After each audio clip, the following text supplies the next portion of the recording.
which led to us getting a Rocket Raccoon ban in 2025 Ignite EMEA. It seemed weird to perceive.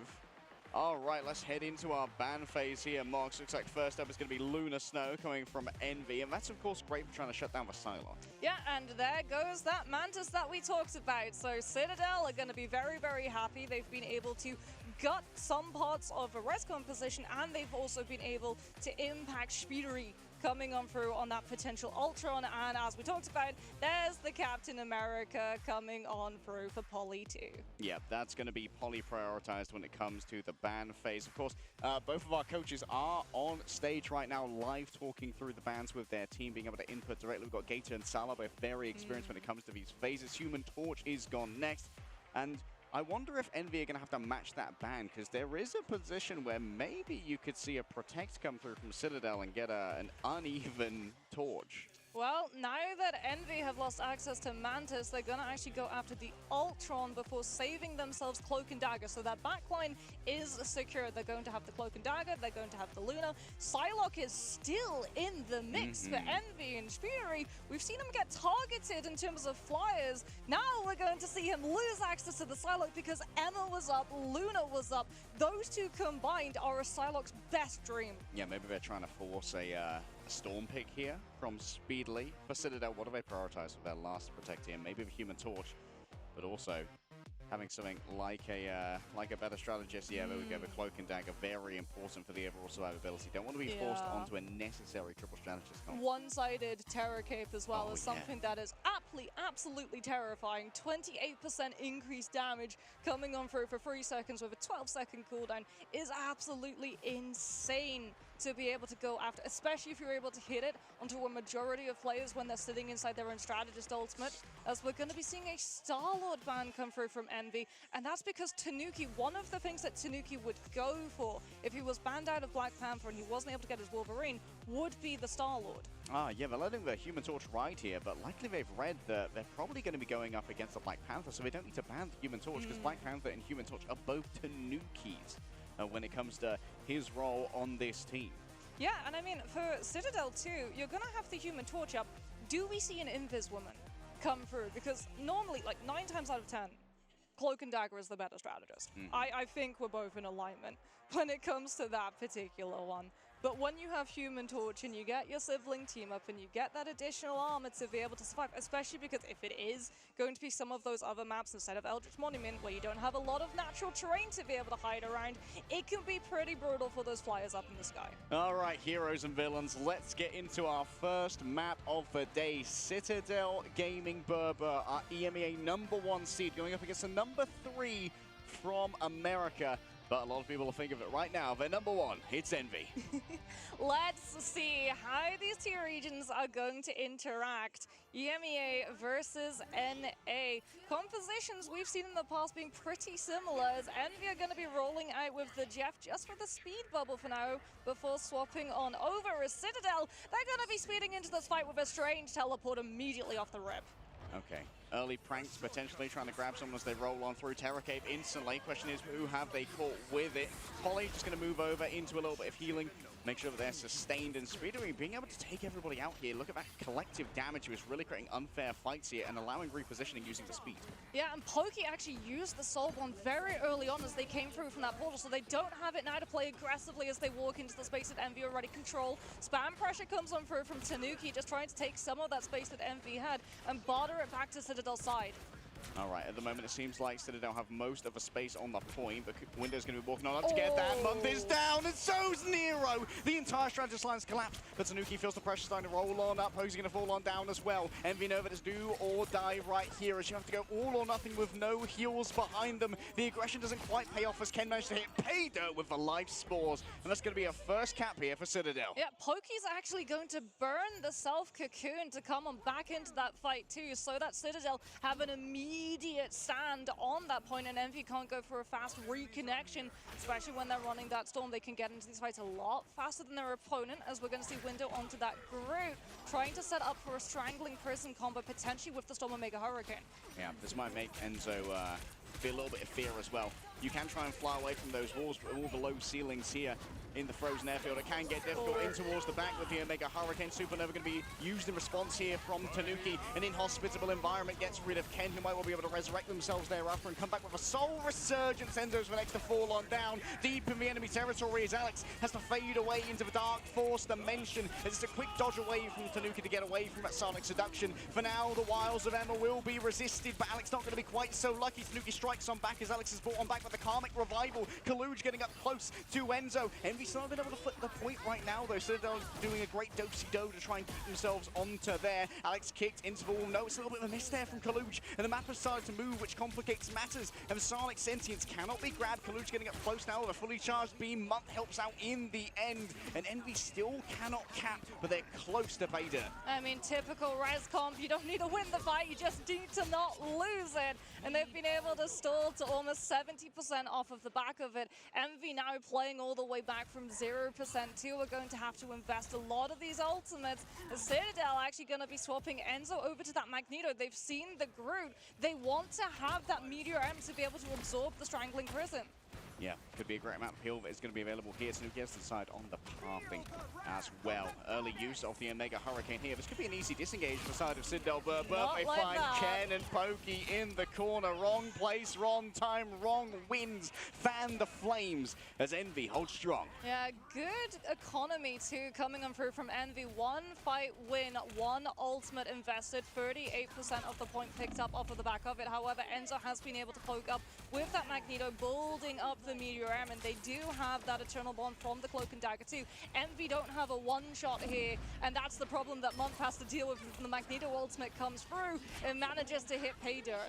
Strangling Prison in the hands of Window could be everything here. Good peel coming through from Kaluj. For now, the Phoenix has been identified. Tanuki getting rather low, having to dodge away as best they can. Up to the skies for Phoenix, holding on to this. And it's a premature use of the Meteor M. It gets instantly burned on down by the focus fire of CTG.BRBR. And Month in the back. Oh, that's a great right click. And Pokey's getting even more done. That's what a true Higgs scan can do on the Adam. And Pokey is just racking up frag after frag. Unbelievable performances from a young member. Oh my goodness. The Strangling Prison was huge. They played it perfectly. They waited for the Meteor M so it didn't get absorbed, and it's just not enough to be able to blitz down the pure sustainability that is offered by three strategists. Tanuki even getting the suppressing fire quite literally with the Supernova on the point too. We're barreling towards Final Fight territory, Harry, and Citadel are in full control. They've got a Karmic Revival fight coming up too. Cal's down before Envy can break out with the Psionic Seduction, and Citadel just beat the ultimates, and everyone's back on the map. Pokey has the res good to go. Spirit is going to try and rack them all down with the Omega Hurricane. Forced to disengage as a Freedom Charge rolls on forward. CTG.BRBR, they say that it's free, and Tanuki tends to agree as Window falls down. The hero's going to be joining him. Cloak and Dagger has to go into the Dark Force dimension to try and find some respite from the dives of Captain America. And Envy are wiped off the board by Citadel here on the first stage of Hell's Heaven. There's a little bit of mind games coming into play, it feels like, because Envy, they weren't anticipating that it was going to be an Adam facing them on the other side of the strategist line, it feels like. If they knew that, then Groot would have been the rollout from the start, so that you can use things like the Iron Walls to be able to block off the heal LOS snaps coming on through from that Adam as well, stopping that poke damage, being able to hit those crit shots and instantly refresh 1 second of your cooldown can be pretty crazy. And Citadel, they played it smart with the bans. They were like, oh, we don't have Star-Lord? We're not going to be playing triple res. We'll definitely be playing dive. You guys should play a comp for dive. Yeah, like, you gotta deal with our dive, bro. Don't worry about triple res. That's cringe. Nah. We've got it in the back pocket the entire time. Pokey's getting so much done off those right clicks. Still Envy. We've seen this happen to them before against Random. They managed to reverse sweep on Hell's Heaven fairly easily. This is a team that's fantastic at adjustments. Yeah, Citadel are going to have the much better first fight too in terms of ultimate charge that carries over from the previous domination round. Alex is going to hit Eternal Bond far sooner than Month, and it is just going to be an absolute race between these two strategists to be able to pull that ultimate as Citadel once again all in, but Envy are prepared. What a goddess boost coming on through from Speedery. Oh, look at those walls that came up from Window as well. Either side of the portal exit. Huge DPS from the group. Great heads up play, and of course, Speedery was holding on to their goddess boost as well to get all that damage out. Yeah, the second that Citadel hop on through, it paints a target right on their backs, and like you said, Envy, instead of splitting, they stack. Alex does have that Eternal Bond, but you're going to have to hold it. It's got CC immunity as well as healing frames, so it's perfect to stop Window from having pick potential with the Strangling Prison. Cal for now doing their best to avoid the auspices of Folly. Constantly scary in the backline. Jaws theme begins to play. They need to find their moment. Window was already up at the front with a Strangling Prison that needs to be brought into account by the side of BRBR. In towards the back now. Freedom charge. Only halfway there here for Poly, but instead it's going to be the Supernova. It just takes so much damage. Window can't stand up to it. The Ken not quite going to be so lucky there. Falls down to the Eternal Bond. It's Poly in the back. Omega Hurricane straight over onto the Cloak and Dagger. Maybe we can get up onto high ground. Speedly just waits below. It's going to be Cal straight into the window. An attempt to try and hit Tanuki in midair. Doesn't quite get what's needed, but moving forward with the fate of both worlds, it's just so difficult to get Envy off of this point. Nero comes in, the hero that's required, and saves the day for Envy, keeping them in control. Yeah, Citadel just weren't quite able to chain together the ultimates that they wanted. Freedom charge almost up, so too was Soul Resurgence, but Ken and Poly were both perfectly focused down by Envy. The ult tracking on point to deny the res comp from having that sustainability to just out-tank, outlive anything that you can do, and Envy still in control of the space. Also going to be able to have that spam pressure. The off angle from the Phoenix has been cleared onto the low ground. Envy are forced to back on out. Oh, Cal spitting fire to try and keep everyone at bay. That's a huge Strangling Prison coming through from Window. 4 players caught with him. Nero's fallen down on the other side. And now it's Poly going in towards the back. A nice quick throw right there. Window cut on down in his prime. The Vibranium Energy Saw can make it through a Flora Colossus. Citadel, they're going to be able to find the point flip off of the back of that one, and they can easily make up the point percentage that they're lacking. They can take these long fights, they can stall it out, like you said, they can dozy-do and bounce that point, and all the while they can set up Karmic Revival. So for Envy, they're going to have to keep a track of where this Adam is going to be. As Kalush is coming on through with Psionic Seduction to open up this fight, and Speedery can come on through with the Omega Hurricane to finish it. Oh, Cal, do they know? For now, lots of damage there onto Poly. Great peel coming through from Envy. Making sure he's going to have to retreat over to some healing. Speedily going to have trouble maybe getting out of here. Oh, Tanuki went too fast. Now Kalu just seen an opening. One person res given over, but can't give over that live stream to Tanuki to try and heal them back up. Instead, over into the Eternal Bond. Everyone feels nice and healed up. But Envy, they are finding the frags when they need them the most. Speedly's going to be able to chase on down after Poly here, who, despite wanting to stall it out, can't make it happen. Oh, it's going to have to be a portal. Pokey comes on through on the Doctor Strange now, trying to get Citadel back into the fight. They've got a Supernova if they're able to tap onto that objective. Speedery is going to have that Omega Hurricane. If you're Envy, you don't really want to commit it, as the body block from the portal is just getting absolutely absorbed by that torch pressure. Feels like Envy, though, they didn't invest too much in trying to hold that one. They knew that after a portal came on through and the opening frag was discovered, that fight was over. Yeah, they've got the Wombo combo set up now, and they know that Citadel don't have a portal to be able to give themselves a second lease of life if they get full team wiped in this next fight. One good Strangling Prison combined with a Mega Hurricane, and Envy have this round in the bag, and Enzo is not going to have the Meteor M to be able to nab it out. Yeah, going to be down on healing as well. Just the Mantis and the Cloak and Dagger, not quite all that you would need. That's going to be the Storm moving in towards the back. Kane going to use for Soul Research to give over additional healing here. Multiple players grabbed into one place. Nuke is falling on down to Cal, and the hit scan doing the job that was demanded of him. And now it's disengage here for Citadel. BRBR just allowing Speedly to take all of this space moving forward. Damage boost for everyone that wants it. And the Goddess boost just pounds away as well. Citadel managed to back one off now, using the Eternal Bond to roll forward again. It's now to Poly, the leader, the captain, to try and make something happen. It's not the ideal place for a Groot. It's not the ideal place for Luna. The healing should be more than enough to try and sustain Luna Snow through all of this. Enzo ready to come on down with the Meteor Ram, dunking it down onto Month. Unbelievable plays. And Kalush over here with Sonic Seduction. Didn't manage to grab too much. Catches Cal on the disengage. Tanuki wondering if it can try and move in onto him with only 95 HP. It seems to be off the cards. Up to the sky goes the Phoenix. Can't keep this one contested. Simply waits up above to try and cover the exit from the portal, but that's 400 HP is just broken through so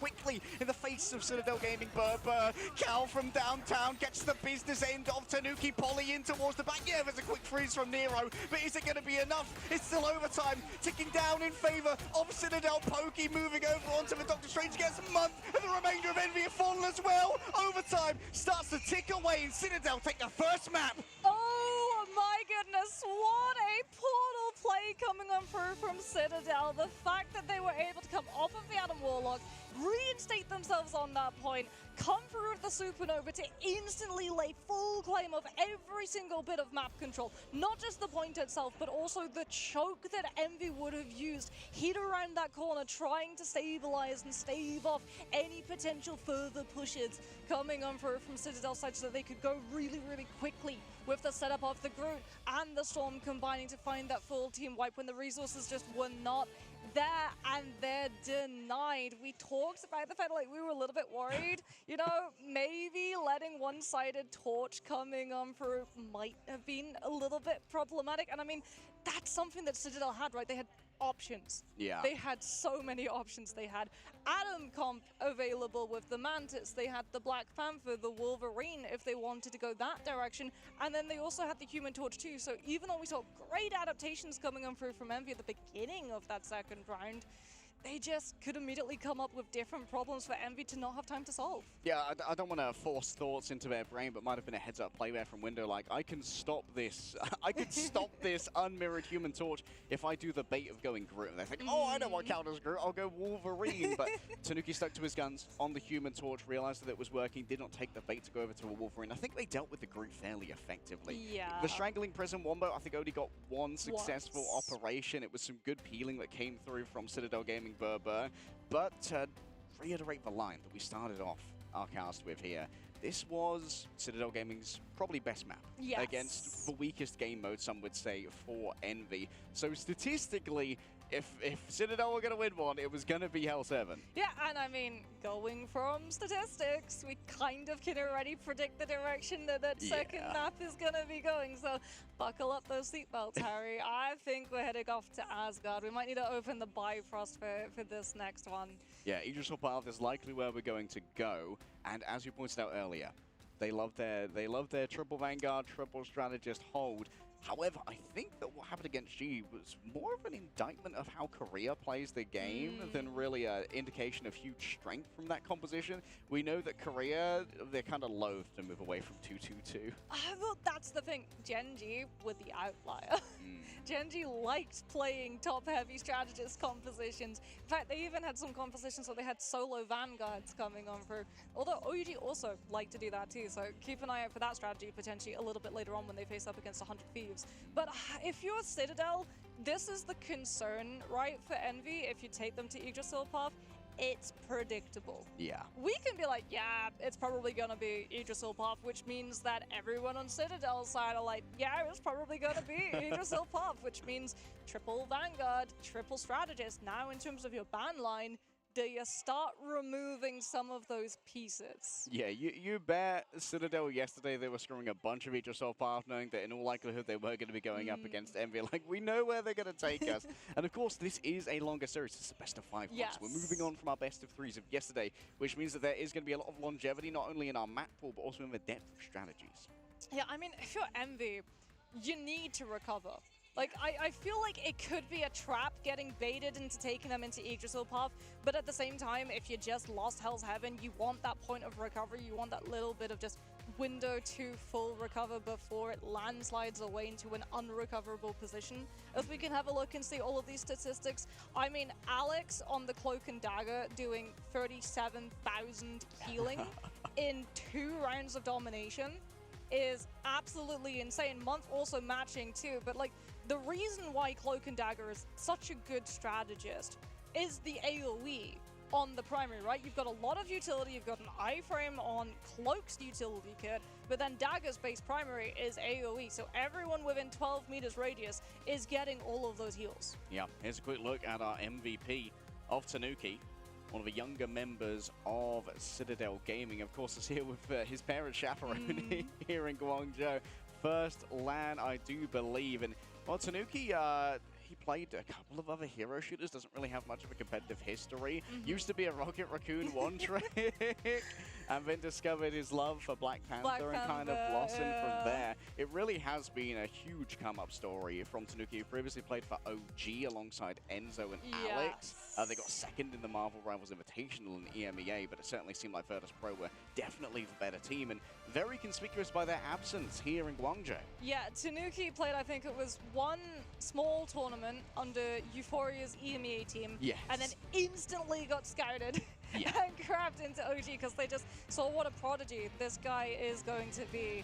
And I mean, it's insane to think, like you said, he's as young as he is. He's already so well rehearsed in so many different heroes. We've seen him on that Torch. Envy obviously thought, okay, we can deal with that Human Torch. We've got a lot of options available for ourselves. We've also got things like the Emma available where we can use Psionic Seduction to just try and full shut down that flyer. And it just was not to be, as Tanuki was fully unleashed. And we got to see him really just not all that contested. A lot of the time he had a lot of terrain to be able to play around. Sometimes he was getting a couple of hits coming on through from a Phoenix off angle, but that Phoenix was also being heavily pressured by every single other person on the side of Citadel, because they were like, oh, you're going after Tanuki? Yeah, not anymore, you're not. It feels like every time Cal showed his face, Entitled was like, what are you doing around here, Phoenix? We're no mutants here. This is the Hydra base. Like, we saw Pokemon down a good amount of auxiliary fire as well, using the Adam primary, which, as a hit scan, you can do a lot, and it also reinforces your live stream, brings down that cooldown by a second for every crit you can hit, and you can farm crits against something like a Groot. So maybe that's somewhere where Windows pick over towards the Groot, and maybe try and bait the Wolverine. Did have that double-edged sword of allowing for easier live stream farming. Yeah, not just that, but they also try to play the Storm. And I mean, there was a little bit of time, right, where players in Marvel Rivals Esports tried to make Storm and Torch a viable combo. Oh, hey, look, it's the Crystal Puff. Who could have seen this coming? Definitely not us. Surprise. Shocked faces, everyone. Gee, I wonder what we're going to be getting composition-wise on defense. But returning back to that earlier point, right, that was a time where teams tried to make a double flyer meta before we had Iron Man Ultron. And it was Storm and Torch when we had that Firestorm synergy initially released. And it got shut down immediately by Korea, because Korea said, hey, what if we just run Adam Warlock and we instantly snipe all of your flyers because there is zero cover, and we'll alternate fire into primary, and they're just gone in a second. And that is unfortunately something that Envy found themselves at the worst end of a cosmic cluster time and time again on Hell's Heaven. Yeah, Envy are one of those teams that has prioritized experimenting with new team-ups. We saw early in stage 1 of Ignite that they picked up the Jeff Nadeau, yes. and I think that it kind of took America by storm. They didn't really know what to do against the Jeff Nadeau. Eventually, they figured out that happy accident. Eventually, they found out that the Punisher, judge, jury, executioner, final judgment inside of an invisible woman's invisible boundary was the best way to try and deal with that one. But it took a while experimenting. I see your, I guess I don't see your Punisher inside an invisible boundary, and I raise you one Eternal Bond, because Cloak and Dagger is definitely the better ultimate to have to be able to babysit those Punishers, as we did see Invisible Woman's stocks fall significantly when teams started figuring out, okay, if we Eternal Bond into a setup invisible boundary, it's static, therefore it can't move out of the way. So we're going to use all of our dashes, and then on the last one we're going to turn, we're going to 180, and we're going to Terror Cape everybody who's in that AoE, and everyone get hits by a vulnerability. Turns out 165 healing per second against 28% increased vulnerability from all sources of damage when 6 players coordinate and look at one specific target. Yeah, that doesn't last very long. And we're taking a little bit of damage from the Eternal Bond as well. It's a bonus. Yeah, we have seen the rise of Cloak and Dagger after essentially 0 game time in like the Season 0 through Season 1 space. Even a bit of Season 2, it seems like Season 2.5 was really when Cloak and Dagger came to the fore. We'll be able to get into our bans soon. And the question is here, are we going to see Citadel prioritize trying to take out some of these vanguards from that special source composition? Do they take a page out of Rad's playbook and hyper specifically focus down one role, that being the vanguards? And no, it's actually going to be starting off yet again. Citadel removing the Mantis from play, therefore gutting both the res comp and the Ultron composition. And I think that's actually really smart from them, because Envy have loved putting Fury on that Ultron, on Yggdrasil in particular. Yeah, Spidley is fantastic on any flyer, and well, you put the hit scan tool in his hand as well, it gets even worse. Loki is a good one to take away here as well. Feels like there's a lot of great setup spots for Loki on each little buff, as well as there being room on the objective to set up those Loki clones so they can be pseudo-mobile. Well, Envy are going to be taking Ken's Loki out of the pool, as well as receiving themselves one-sided Luna. There's the Human Torch fan.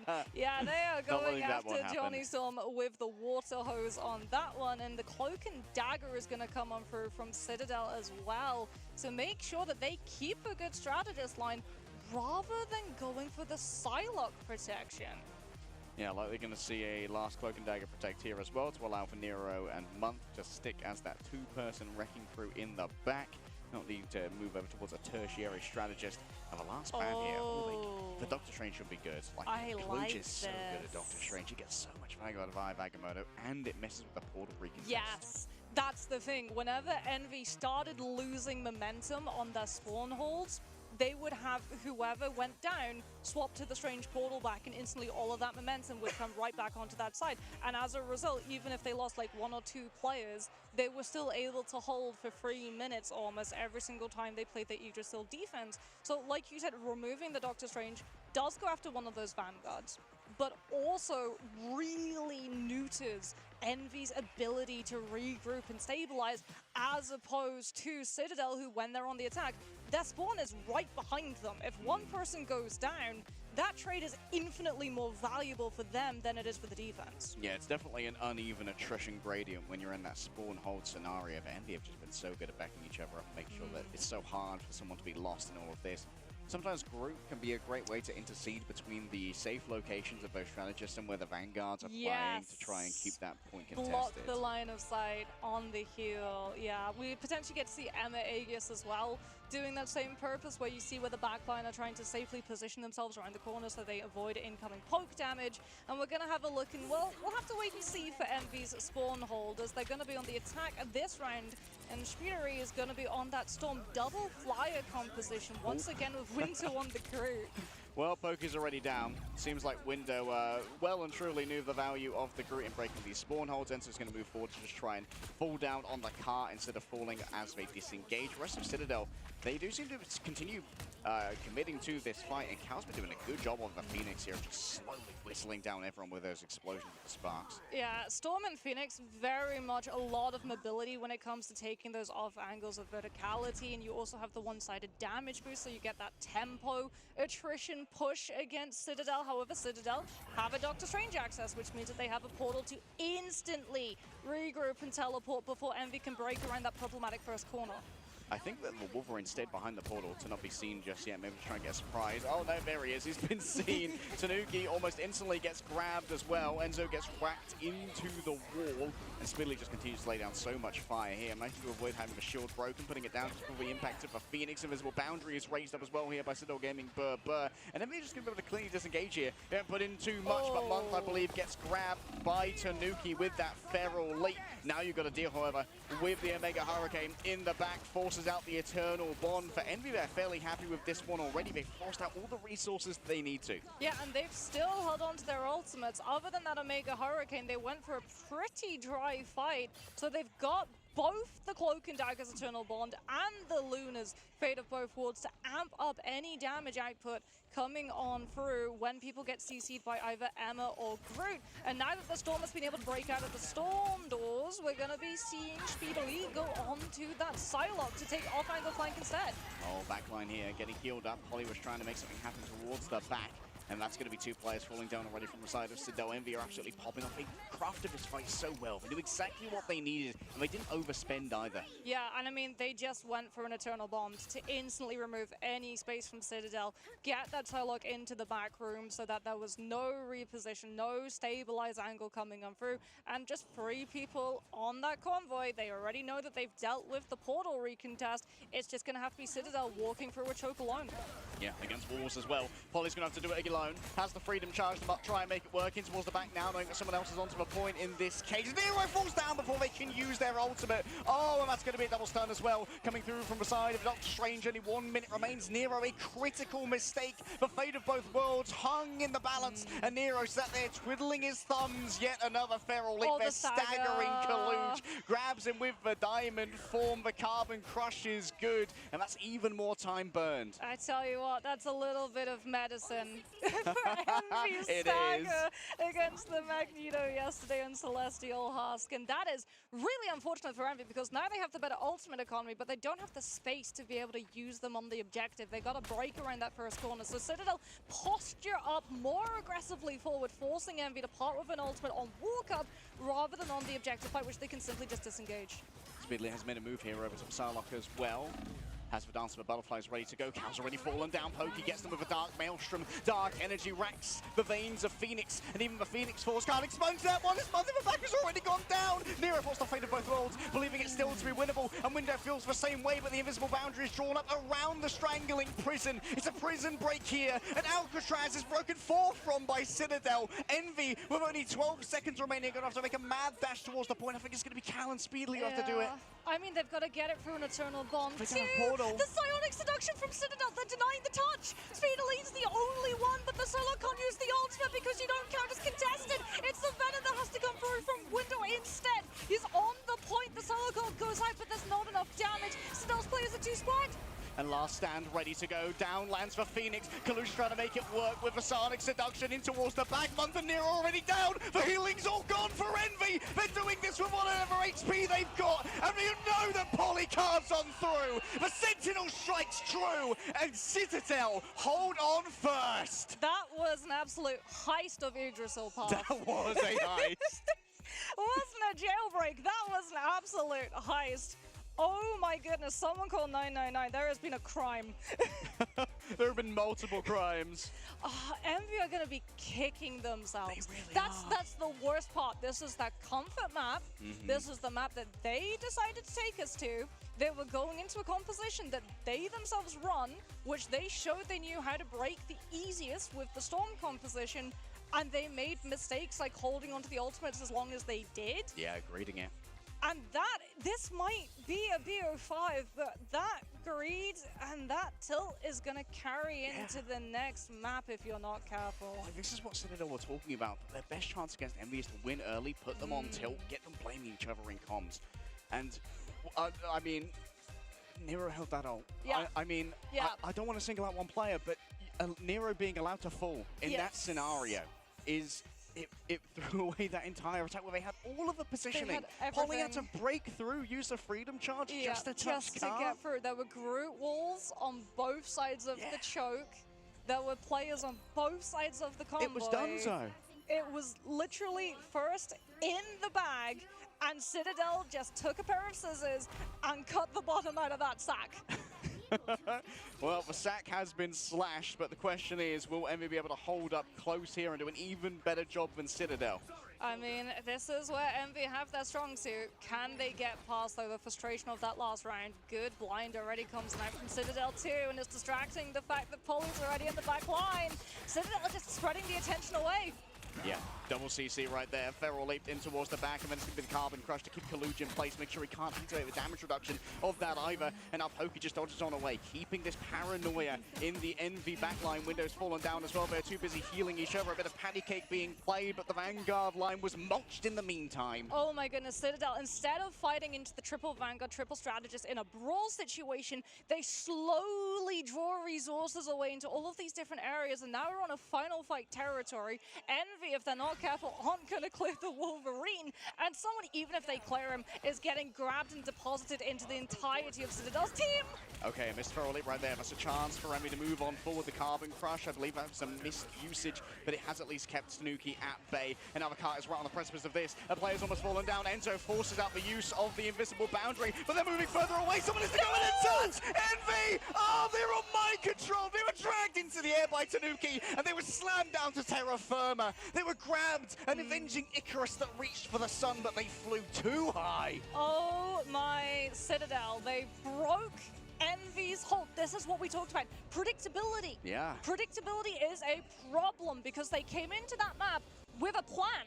The fact that they were able to just send Tanuki into the front line to keep two of the other Vanguards entirely looking at him, while at the same time you've got a Psylocke and a Captain America diverting resources of the backline and another Vanguard to have to then peel those two players so that the Wolverine's damage sticks. They find the pick. There's no Strange to be able to teleport everybody from Envy back into the game so you can try and refresh your numbers a little bit faster.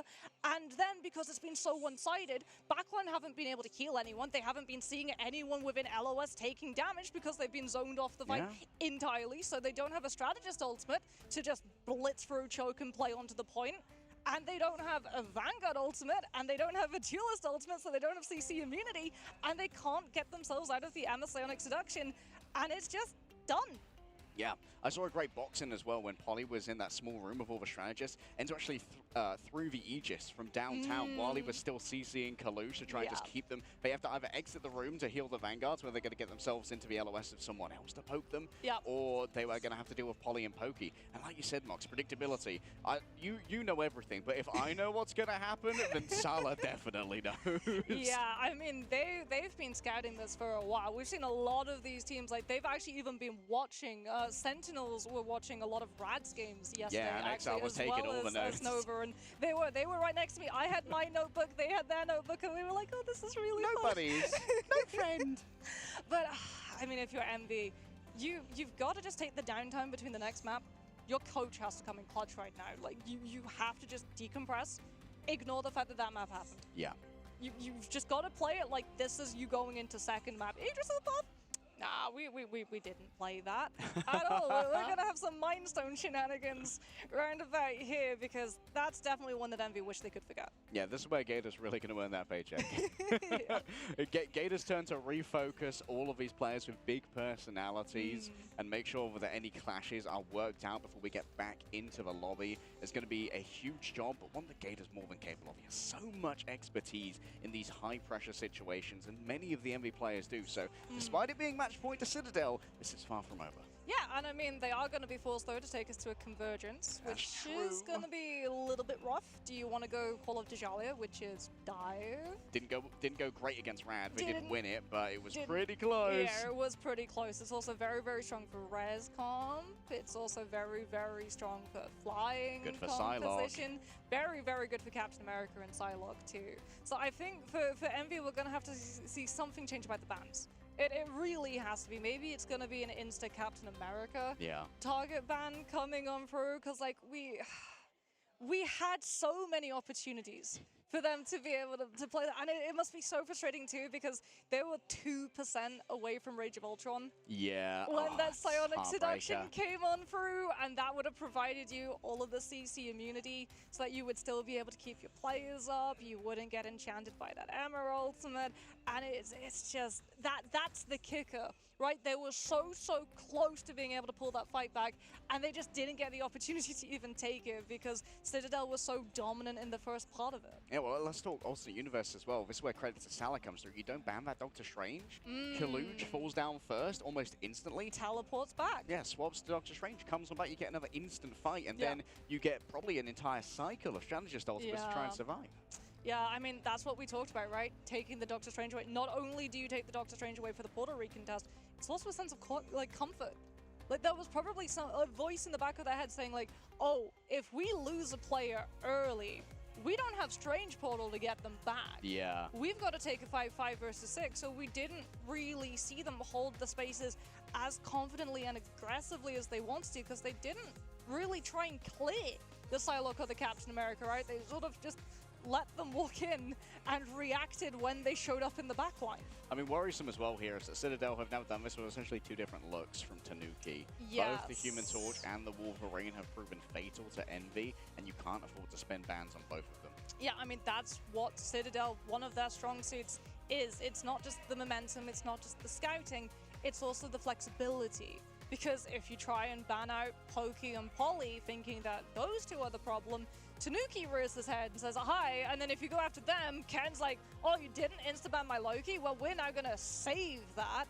So you see how the problems just keep stacking up and keep stacking up and keep stacking up because they're so good at so many different heroes, and all those different heroes have entirely different solutions that you then have to have open as options to swap to in your own draft. Double Tanuki MVPs as well. I think I saw on the previous screen, Month had like 7k healing. Yeah. Something went very wrong right there.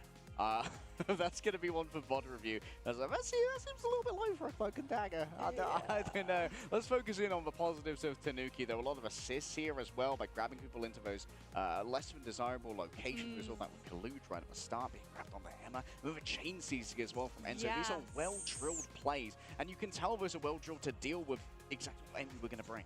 Yeah, I mean, there were a couple of times too where Month actually got a diamond form grabbed, carbon crushed by the Emma, and then it fed into a whole chain of like Cloak and Dagger's Terror Cape, and they were able to just take him out before that ultimate came through, where again you can see that target focus and priority coming out that we did in Hell's Heaven, where they identify from Envy's side who's going to be coming in with those ultimates that's going to elongate the fight and potentially leave a window open for the team to come back into, and they just slam it shut.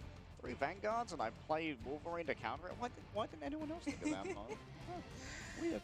Yeah, this one's going to be a VOD review for sure, not just for Envy, but for every team that might potentially come up against them. And I think that's the worry for Envy. Yggdrasil Path has always been comfort. It's always meant safety, it's always meant recovery. They've never really looked mortal on it until now. So you see Envy that's so quite excited the and hyped that he breaks the camera. Oh, but that is the danger, right? Now the secret has been given away. That's how you break the spawn hold, not just for you at home in your own games, but also to every other team competing in this. And if Envy do fall here and go down to the lower bracket, they're going to be facing another team.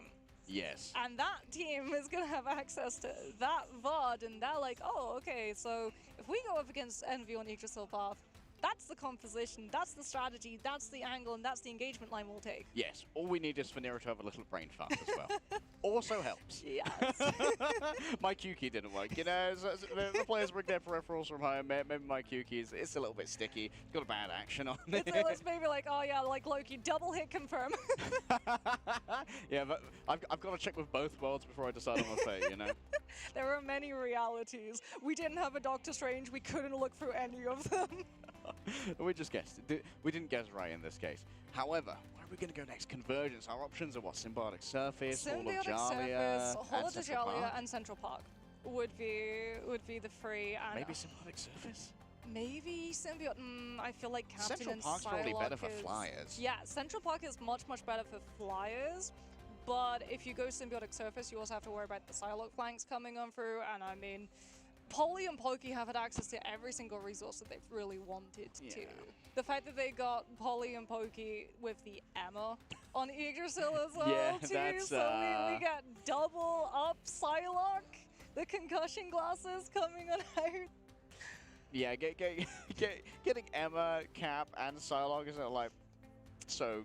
Yeah, the original heist. There was a heist inside a heist, and that was the Heistception. They have gone for Central Park. Yeah, this makes sense. It's going to be where Speedler is going to be able to really dominate as Flyer Prime. Yeah, for sure. Whether, you know, it's the Human Torch, which is likely not going to make it through in the pick bans, could potentially be that Storm, could also be that Ultron composition that they've been trying to run. The problem for them is that they keep getting banned out of Mantis. So that Ultron composition is a little bit weaker than it usually is, because, I mean, Rage of Ultron, not the greatest strategist ultimate. The best thing about that as a strategist ultimate is just how fast it builds. Yeah. Because Ultron came out a little bit later than some of our other strategists, so he didn't go through the hazing that was, oh, wait a minute, strategist ultimates are building incredibly quickly. Cloak and Dagger can get theirs in about 7 seconds, so let's up the energy rate in terms of that particular one.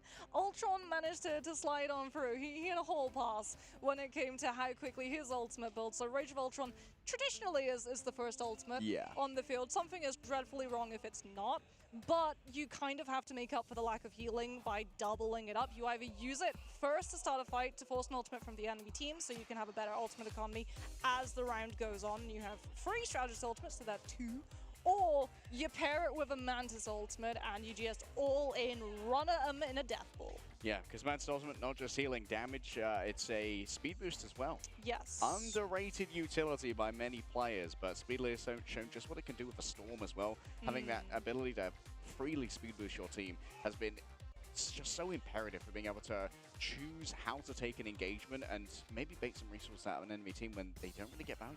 Yeah, I mean, speed's always been a very undervalued tool. Actually, it was Rad who did a very good interview yesterday where Fate was saying that Jeff is undervalued as a hero, and he has speed bubbles. We get to see them whenever we play Domination because every single team min-maxes to use those Jeff bubbles as they come out from spawn. But definitely having a one-sided tempo play to just walk on the enemy before they're expecting it can be absolutely invaluable, not just because all of a sudden you're on top of them. You're also a lot of the time actually cutting off coordination to a team, because just as we're talking to each other, you then amplify that by having 6 players all in one VC, all trying to communicate, alt track, scout, and figure out your game plan. And halfway through those comms, if suddenly one person is just getting jumped by 3 people because a Jeff hit a bubble, then everything can fall apart very rapidly. I know my monologues suffer when you punch me in the face, Mox. I'm sure it's the same for these teams. Let's get into our bans here. Match point for Citadel.BRBR, and we're probably going to start with the Mantis again. Oh, well. Yeah, there we go. Yeah, there we go. Never again. Never again. Okay, there we go. Now the Captain America is gone. I wondered whether or not we would see Envy try and go for some more forms of CC, or if they would just take it off the table entirely, but that does now open the field for Citadel to go for something like a low-key save. And as we've talked about, Ken's low-key is very, very scary indeed. Yeah, but low-key from Ken could be everything. They're taking away the Lunar Snow as well. Yeah. But Nero's been able to pop off on. Okay. Luna save. An uneven Lunar gradient. This can be a big change in the midst of a fight. They're forcing Envy to have to burn another ban of Psylocke. M is still in, Psylocke's still in, Luna save. If you went for a low-key save, like you would maybe have to worry about things like the Punisher, where he just sits in the regeneration domain with Final Judgment. But with the Luna in, you now have to worry about things like a Star-Lord, a Psylocke, a Panther, a Wolverine. And that's going to really force Envy's hand when it comes to this last ban. Oh yeah, they're taking away Cloak and Dagger as well. Oh, is this going to mean that the last save has to be Ultron? Oh, well, the ban from Envy is going to be Ultron, but do they go one-sided Ultron now? We'll have to see. If not, I'm sure it'll get banned away by Citadel Gaming. Maybe they'd force something like an Invisible Woman Loki? Oh, true. Invis boundary is... Yeah, it's an invisible boundary save. Okay, they've got Human Torch. Yeah. So if Citadel had access to a ban now, they would actually have gone for Sue so that they got one-sided Invisible Woman team up with the Human Torch. Now they're going to go for the next best option to remove, which is the Ultron, so you don't get the drone pocket coming on through one-sidedly against the Human Torch, because it is going to be a dogfight up in the sky. However, we've got one-sided Luna, one-sided Invis, 35% heal trickle coming on through from Idle Aura on one side. Envy with the team up and Guardian Shield to pocket their torch on the other. Who's going to be able to take it? That duel is going to determine 95% of this map. Yeah, I mean, certainly is going to be a lot of resources being poured into these Human Torches, and we've called Speedly Flyer Prime. Yes. But Tanuki got the last 2 MVPs in a row and has been playing lights out in this series so far. So there's going to be mounds and mounds of confidence to try and sit upon. Still, the changed up draft here. We talked about how Gator had a big job on his hands in a 2-0 scenario to recenter the team and figure out how they can play against what has been brought to the table by Citadel. I mean, Speedly's best hero is probably the Human Torch. Yes. He does look absolutely insane on Johnny, as we're going to have to wait and see who's going to be able to come out on top. There's more on the line for Envy in this map, as it being a BO5. If they lose this one, they're down to the lower bracket immediately, as Envy are going to be on the attack, Citadel on the defense, starting off with Pokey yet again on that Psylocke. This time, though, without the Captain America, but still problems for Flyers to deal with nevertheless. couple problems, and of course it's going to be an uneven gradient of hit scan here as well, with Cal able to constantly pressure out Tanuki from these more aggressive angles, and that Guardian Shield is really going to be so important as we see how Nero and Ken invest it. Yeah, I mean, Guardian Shield, you can't crit shot it, so it is going to be sticking around for a while, as we can see Tanuki taking a little bit too many stacks of Spark, as Pokey is going to just be waiting, posting around that corner. They haven't cleared him, but one good hit from that torch, and they're going to instantly know where the Salok's playing from. Okay, Speedly going to be the primary target. Out come Sonic Illusions, courtesy of Emma. Seems like there's not going to be much of a delivery right there. Both Tanuki and Pokey in concert couldn't get rid of Speedly. Pops out their own team up from the Invisible Woman, and that's going to be a focused fire on Tanuki. Couldn't hot drop too far away. The bird's not quite delivered, but Speedly's not going to be in too much danger here as they float above the door. Free as a bird. Pokey's gone down as well. Envy, they found their execution, and they've done it well to get rid of so many members of Citadel and claim precedence over the point. Moving forward now with the invisible boundary. Have to be careful about Sonic Seduction as well. Speed's not going to be grabbing too much off the back of this one. Coming back with the Doctor Strange portal. Cal overwhelmed. The Spark's no longer going to be building up, but Kaluch is building plenty here. Down comes the Meteor M in towards the back. The Guardian Shield absorbs most of the damage. Kaluch inside the invisible boundary can stay here for absolutely yonks. He's got healing for days, but it's Alex rolling forward now with the fate of both worlds. Ken's fallen down in the back, too far away from the AoE that was projected out from the Lunar Snow, and now Speedily times out the Luna, knowing that she cannot escape from the flame tornadoes. A peek is not on the cards. Enzo's going to be flame broiled from above, and as we move closer towards a cap here from Envy, Citadel Gaming are forced to just roll on through, taking down Monk first and Polly next afterwards. Window doing their best to try and keep this one surviving. Phoenix can't get too much, and Ratatoska has been freed. Ooh, there we go. Envy finally able to break on through Speedily. Really good Human Torch, like you said, timing perfectly that Luna ultimate to catch as those 12 seconds evaporate. Luna being able to get split by the Supernova away from that Magneto, stopping Citadel from fully regrouping. However, Envy haven't been able to get all of the space that they're wanting. They're still having to respect around this first corner. As you can see, Speedily, if he goes a little bit too far forward, he's gonna be having to duel out Tanuki, who has a lot of natural cover to be able to play around with.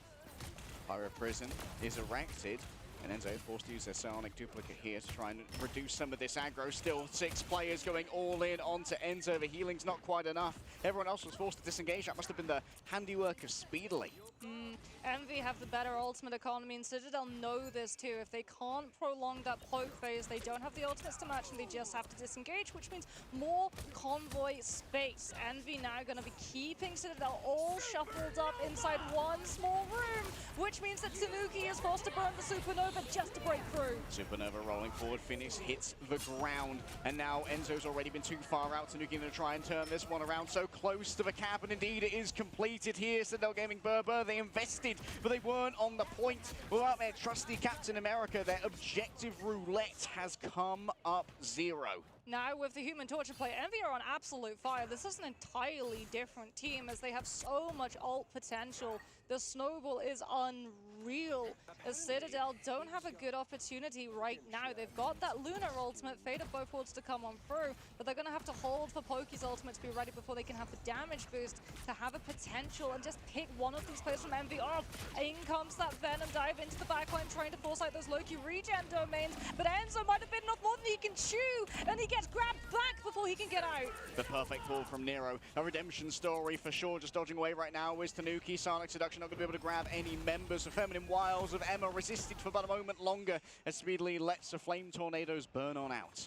Tanuki is just going to be wrapping around, trying to find a good off angle, potentially put some pressure onto that other torch, but he gets scouted and immediately picks with Cal helping in the tag team. It's up to the Venom just to try and stall Envy's approach, but he's taking so much damage and it forces Alex's hand. Alex and Pokey have to combine ultimates, but can they find anything for Monks? Polly nice and close, trying to take out the Luna. Monk does indeed fall. Kaluch's going to be exactly the same as Polly and Pokey. Once again, the dynamic duo combines, but it's Enzo who finds the final hits. The dark depredations of the symbiotic tentacles finally strike true, and Envy, for the first time, find themselves halted sorted. We've seen stranger things in a 3-minute hold on third of Central Park, especially if you have flying components in your composition. If you're playing flyers into a retake and you don't have those natural terrains to be able to hide yourselves around, you're going to be taking a lot of poke damage as you enter into that fight, as we can see Pokey and Tanuki on an absolutely lethal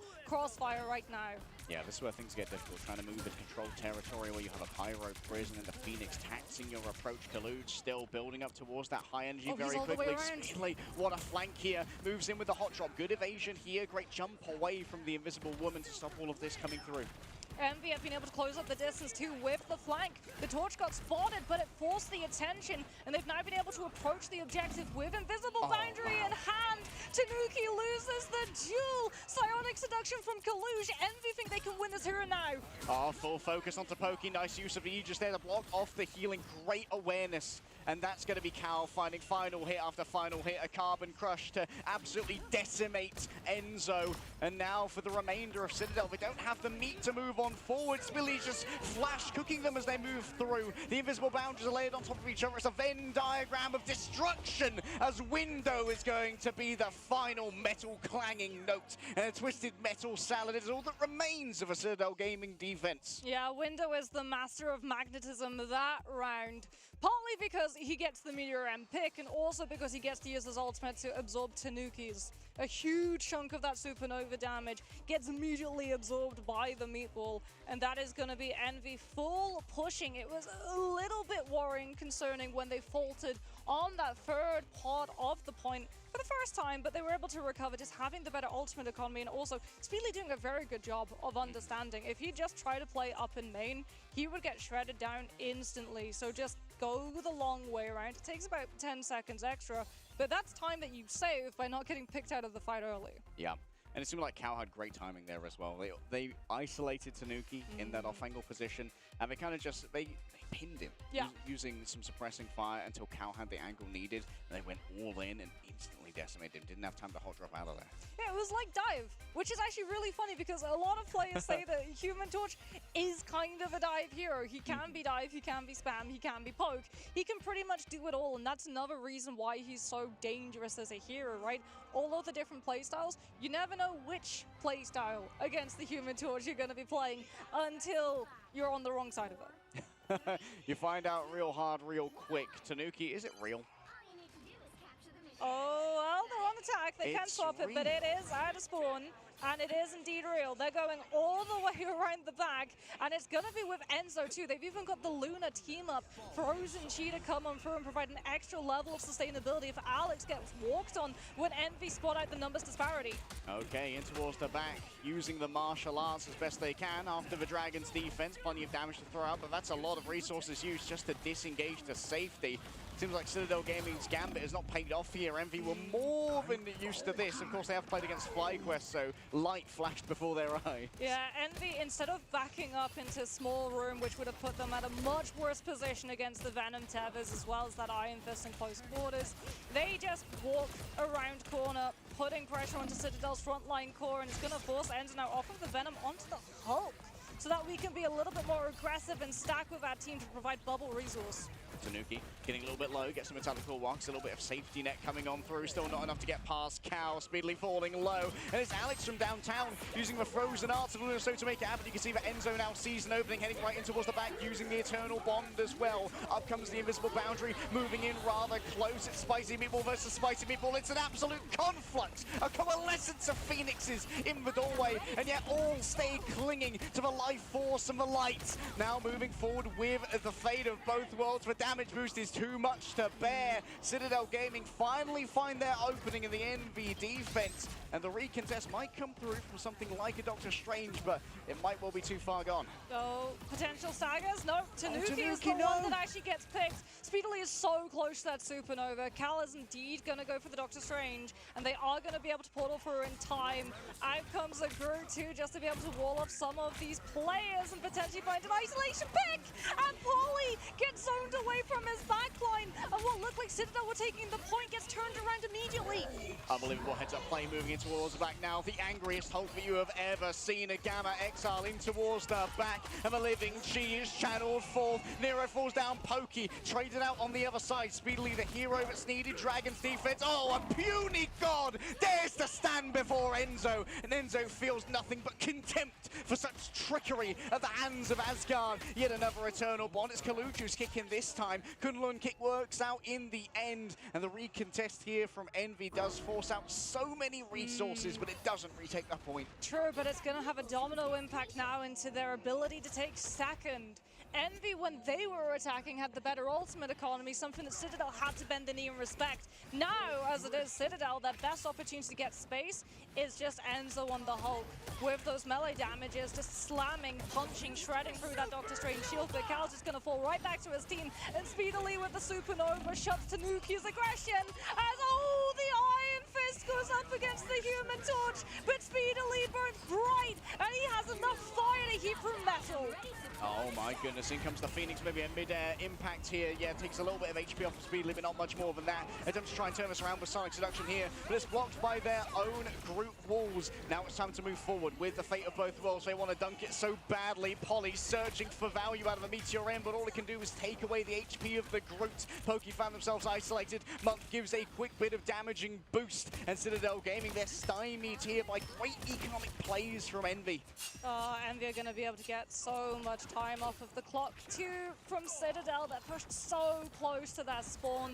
That's going to be an ultimate force for sure. That's a swap force. There's Tanuki over onto the Wolverine. He's seen the Groot. He knows as well that there's flyers, which means that this Wolverine has many, many targets. And you can see him already looking airborne. And he's got the fastball special with Enzo on the Hulk too. We're flying Air Logan today. Can Tanuki find anything? Benefiting from double team-ups, but not able to get too much to begin with. Great evasion coming through from the side of Envy. Speedily hits the deck right here, but still manages to escape. Pokey outplayed by Cal. Cal's popping off. Oh, the hit scan prodigy is finally once again delivering on the promise of the Prince. A quick grab there on to the side of the group, but Tanuki can't quite deliver the damage that was needed in mid-air. Enzo strikes with fists of rage, and Gamma pumps through the veins of the Human Torch. They can't be moving, but Tanuki is already gone.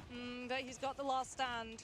Nero does have that invisible boundary, but he has to be vigilant about the Wolverine's respawn timer. Enzo wants to keep the fight going. They pause the invis boundary. The Hulk is out in monster form, and he's immediately shredded down because of the good carbon crush from Kaluj. Unbelievable turn and burn there coming through from Envy. The target focus we expect from players of this caliber. Cal has been lights out in this game so far. Bro is not missing. Spark upon fire upon fire. Month is about to have another God of Mischief too. Window with Strangling Prison can combine either with Cal or Speedily. Envy have so many options. For Citadel, just one. Tanuki has to come on through with a hero last stand.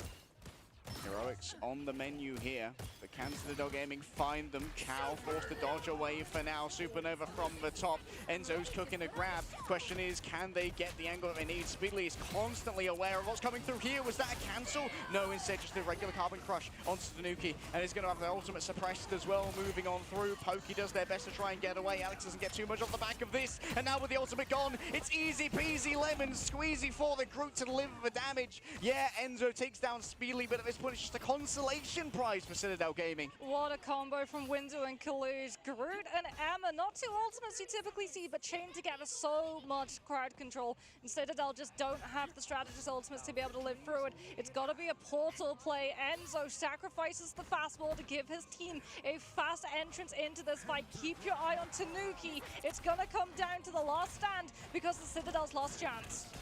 Tanuki. Only 30% rage already, has the passive burned. This is bad news bears for the remainder of Citadel, and Cal still ready to try and move in with a Phoenix if need be. Misses on the first feral leap, dodges away elsewhere. No one's on the point. Envy, unbelievable defense. They are absolutely ironclad, and Gator has managed to find the secret sauce in the break. Gator has been able to turn the team's morale up. Yes. I mean, if they had still been playing in their heads, like a little bit hesitant, a little bit cowed when it came to Yggdrasil pop, then we wouldn't have seen a Central Park like that, because they played aggressive, they played in your face, they played to meet the rotations. They didn't let Citadel dictate the terms of every single fight. They were like, okay, we're gonna play in the spaces that we want to. If you're gonna be taking long wraparound rotations, we're going to counter-rotate, which is exactly how you deal with dive. Yeah, it's pretty much in the tutorial. And you know what? Now the question is, how does Salah respond to this? Do we have the first ban Human Torch? Because, like, Speedly's kind of a menace right now. Yeah. And you can try and ban the Phoenix from Cal, but it has a good analog in Hela to still be able to take those off angles and really deliver the pain. So maybe you got to focus in on Speedly here and once again ban away that Torch. Yeah, I would, you know, look at how the rest of the maps went, right? When we had that Human Torch ban, it looked a lot less close than it did. However, you can say the same about the Captain America ban coming on through from the side of Envy, because they also looked much cleaner when they didn't have a Captain America constantly, as we talked about, disrupting. Yeah. They were able to sit and think and come up with their own game plans. If they'd had a Captain America in their backline, that first fight where we got to see the Iron Fist and the Venom wrap all the way around full right side back of Point Central Park and try and just pinch in as the rest of the team walked through from main, that would have gone incredibly differently if they hadn't had the opportunity to go like, okay, this is the composition, this is the attack, this is where they're going to try and hit us, let's not be in that space when they show up. Yeah, it allowed for plans laid to be plans executed, and that's kind of everything with Envy. They have a great understanding of how fights work and how they can really manipulate them. We saw that work out incredibly well with their recontest onto A, where they maybe could have tried to clutch that with the ultimates they had. They knew their win condition. They'd be full capped. And they'd seen so much get invested by Citadel in an attempt to try and clutch that fight. They're like, okay, yep, we're done, so. Yeah, we'll let you guys have that point. But that's okay, because we're just going to get better on second. That's the thing. A lot of these teams fail to understand, especially on Convergence. Sometimes if you go for a strange TP recontest and you lose that strange TP recontest, it bleeds into the impact that you have on holding second. Right, Symbiotic Surface is actually a very good example of this. If you try and teleport back onto that, as a defensive team, you're going to lose your players staggered out, so you're not going to be able to fully regroup, and then you're not going to be able to hold yourself into a better position. When you're dealing with flyers, having that prior position before the fight begins is elementary. You have to have that, otherwise they just get so much more space. And, you know, contrast the two attacks that we had when Envy had that speedily torch just poking around the corner, having all of the threat in the world, and Citadel just had to tuck their tails behind them and say, yeah, we can't really contest this, we have to keep giving up space. And it meant that all of that time that had been shaved down on first got removed. It got full refreshed back, and so Envy still had a huge sandbox to play with in third, and Citadel, on the other hand, just had no ultimates going into second and could not push that first corner to save themselves. Oh, what a performance there from Speedly. 25k damage, and, you know, Cal was able to rack up so many final hits as well. Really felt like Cal loaded into the server for this one and put up some crazy numbers on the Phoenix. On the other side, Pokey leaving a little bit to be desired on the Phoenix. We don't know Pokey for the Phoenix so much. We know that he's a fantastic Hela player, fantastic Psylocke. Maybe he hasn't had as much time, maybe a couple fewer reps on the Phoenix. Yeah, and I mean, something to point out as well is that Speedily on that Human Torch does a lot of damage, but that's just Human Torch in general, right? You're going to have low accuracy, but huge chunks of damage because of the spam pressure that you're going to have 24/7. However, 15 final hits goes to show that a lot of that damage was actually directed into getting a pick. So it's not what we call meaningless damage, which is actually not meaningless, it's worse. It's damage that your opponent is then able to convert into ultimate charge for that backline. So if you're not able to convert all of that spam pressure into actually getting those picks, the other team is always going to have faster ultimate rotations when it comes to strategists. 30 KOs in total here for Speedly. I believe half of them final hits. Yes. Very impressive stuff. And with both Speedly and Cal online, this is when Envy are at their most dangerous. It really feels like this, despite having such a good Vanguard and strategist line, this is a duelist-led team. Yeah, I mean, if you're Citadel, you just need to sweep Speedily off of Torch. Yeah, get him off that thing. Storm is much easier to deal with, and also much easier to just hit.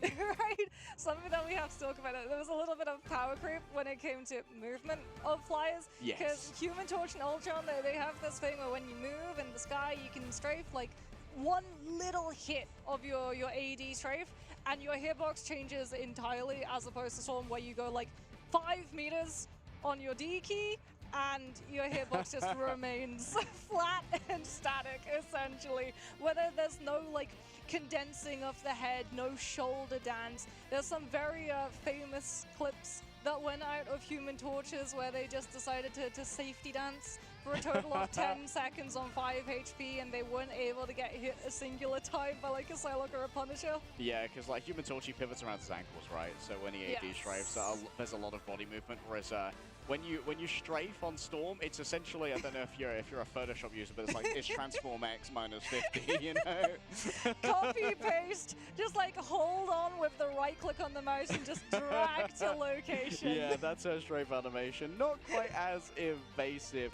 Canonically, it makes sense, you know. Yeah. She's being buoyed up by a wind tornado.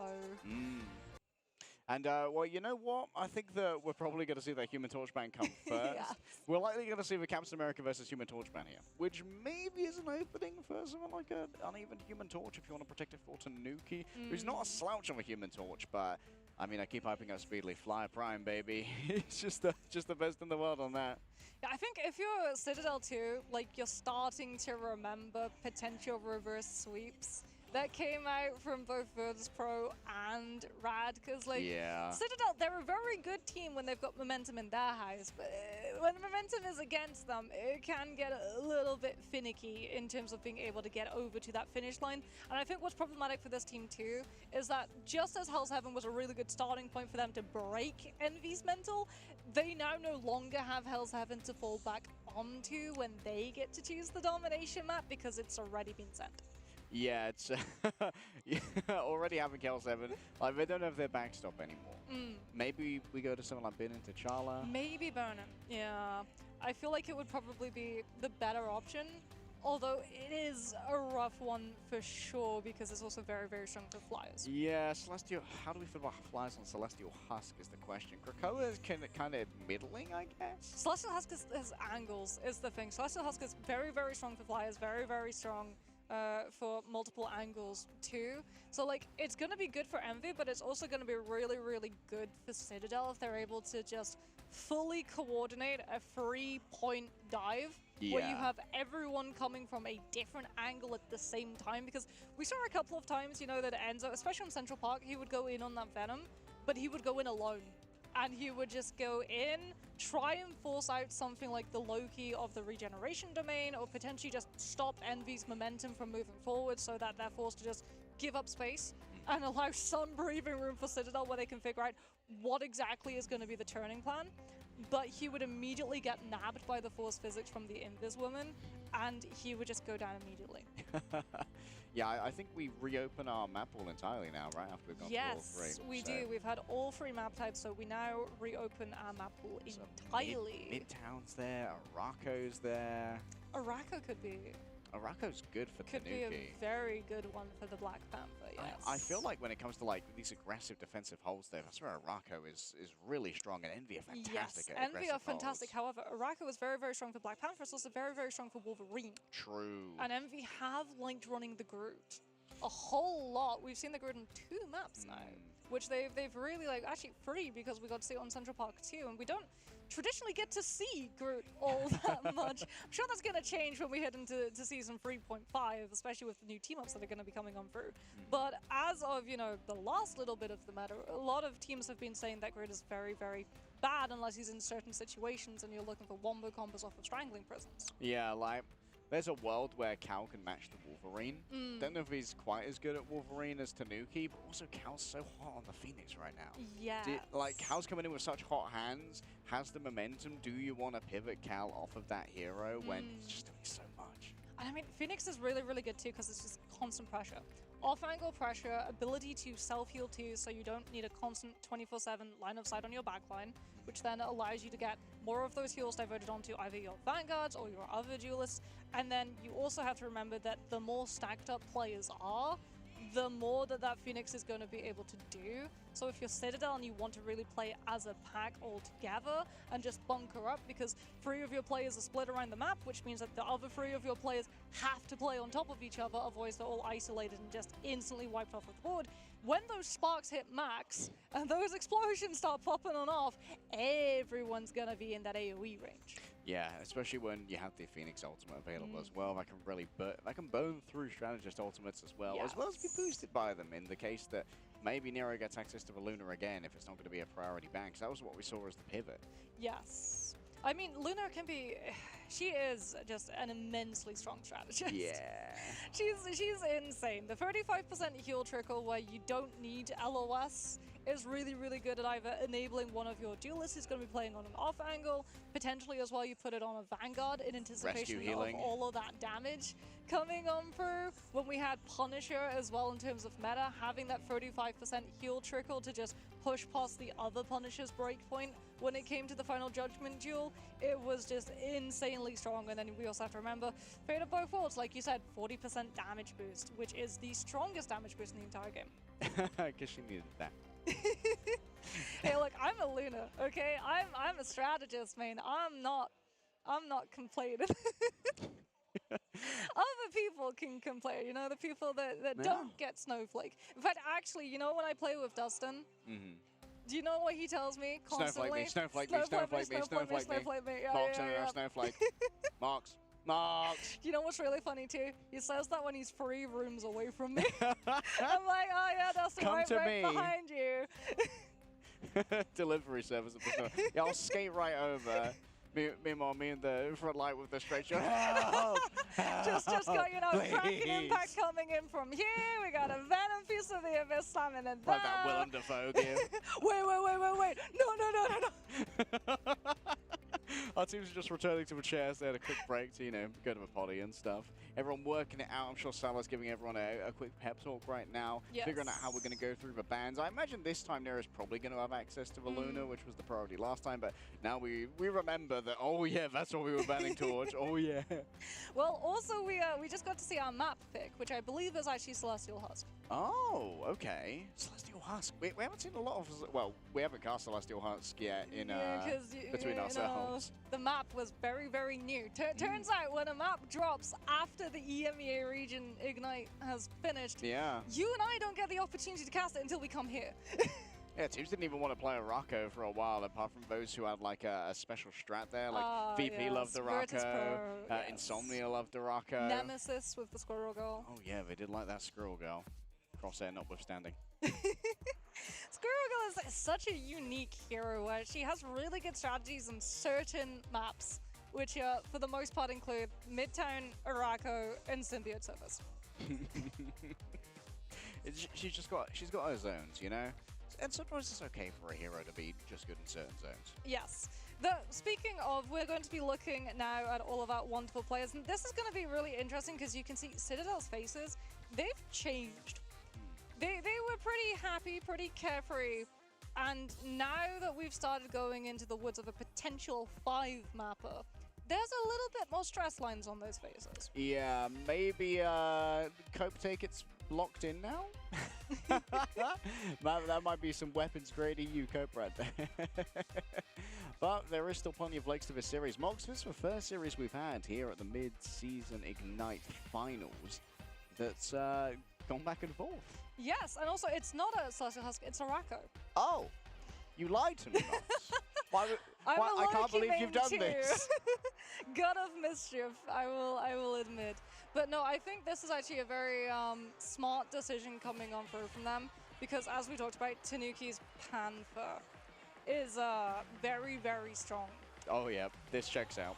So both the Psylocke and the Panther is definitely going to be something that you do have to worry about. As there goes the Captain America ban coming on through from the side of Envy, and there it is, the immediate Human Torch ban. So Speedily is not going to be able to have access to one member of the Fantastic Four. But then again, given the fact that he plays a duelist, I don't think we're going to be seeing Mr. Fantastic, so I guess it's all of them. Damn. Loki gone as well means no double Fate of Both Worlds, but there will be a Fate of Both Worlds on all sides. Instead of 8 worlds, we will be deciding the fate of 4 worlds. Araco not included. Yes, worlds squared. As we can see, both teams taking the Loki out of play. The damage that you can do with all of your doppelgangers, as well as just regeneration domain, being able to just live through all of those one-shot potentials. Too valuable to leave on the field, as Cloak and Dagger is going to be protected on the side of Envy. So they're also going to be removing the Mantis, which I think is actually really, really smart, because not only does it go after the Ultron, not only does it go after ResComp, it also means that if you try and break a spawn hold, you don't have the opportunity of locking in one Vanguard, everyone duelists, and then one Lone Mantis for the damage boost splurge as you come out of spawn gates. Yeah, good thinking right here. Citadel going to get rid of the Psylocke, because we're really trying to once again constrain Speedly's hero pool. Maybe try and force that storm to happen once again. Yeah, Psylocke has been removed. Citadel get access now to one save before Envy can go for a ban. Oh, it's a good one! Human Torch. Okay, now if you're Envy, probably you kind of ban invis. Cloak and Dagger? Invis, it's a tough one. Cloak and Dagger is the better one in all of the other scenarios, but in this isolated incident, it's Tanuki's Wolverine. Interesting gambit here. It's going to be the Black Panther then. I mean, Tanuki is likely going to open up with a Human Torch now. True, actually, now that they got the Human Torch for... I don't know if I like the Wolverine ban when clearly Tanuki's mostly going to be playing the Human Torch. Because if he's going to be on the Human Torch, then he's not going to be on the Wolverine, but maybe Groot. Yeah, this is an opening for Groot. Yeah. Remove the Canadian so that the tree can breathe a little bit easier. He's going to photosynthesize like his life depends on it. No more lumberjacking. I love photosynthesis. No more deforestation. Groot is going to be free. As hopefully to be able to get all the way through to the end of this map if you're Envy. Although I believe they're going to be defending first, so we'll have to wait and see whether or not they can escort it all the way through. As if you're Citadel, some of those options that we talked about have now been shut down. The Panther is still going to be open though. So if the Human Torch does feel like he's getting a little bit too much pressure his way, that is always going to be a potential pivot. Wondering what Speedly's going to end up on here is the question. The Ultron is still available. So maybe we see a little bit of a 3-3. Oh, hold on a minute. Tanuki's on Black Panther and Pokey's on the Human Torch. Oh, this is a new look. Yeah, Enzo's going to be on the Hulk, so no Wolverine fastball, but there is a lot of spam pressure coming on through. And if you're looking at the Human Torch and the Hulk, you're not looking at the Black Panther. Where's Tanuki going to end up flanking? It's a real wide angle here from Cal as well. All right, Tanuki, ready to mark with Vibranium, heading in towards the back. Another Ren spinning kick as well. Seems like the survivability is going to be there, courtesy of the Ultron drone. Is, of course, one of the classic counters to the Black Panther to play that Ultron. Just play Groot up to allow everyone to get that healing. Big grab onto Kaluj. Oh, the usage of the Terror Cape not quite there in time. Tanuki just too much of a distraction in the back line, using those Vibranium claws to rend his way through. I might not be on Wolverine anymore, but I still got the claws. They've done it again. Different map, same mentality. They see triple Vanguard, triple strategist, and they break the attention with a long con flank coming on through from Tanuki, so that everyone looks at the Panther instead of the rest of the team. Now we're going to be seeing the swaps come on through, and we still have access to that Wolverine, and they're also going to have access to Primal Flame, as Cal's going to be on to that Phoenix too. Missed a nasty spot with a drop down. Wolverine can definitely exploit. Window for now, not feeling too much pressure up in the front line. This is kind of it's a relaxing time for a Groot when you're up against a Human Torch and a Black Panther. Not for Enzo though, he's up against a Wolverine. No such luck for them. That's going to be a Supernova, bringing up a bunch of burning damage. Speedily takes out Enzo to begin with. Yeah, is that a strangling prison there from Window? That was built up bloody quick. Yeah, and I mean, Pokey went through the Supernova, but the target focus from Speedily meant that Enzo wasn't out of the Wombo from the strangling prison. They had the Wombo, they didn't have the combo. They're also going to be able to get a late pick onto Tanuki too, so Envy will be able to hold and now re-establish themselves. Not too far up though, as they do have to be cognizant of a potential Panther flank all the way through from the left side with Bast's descending into the entire back line. All right, Nero needs to be quick on the trigger here.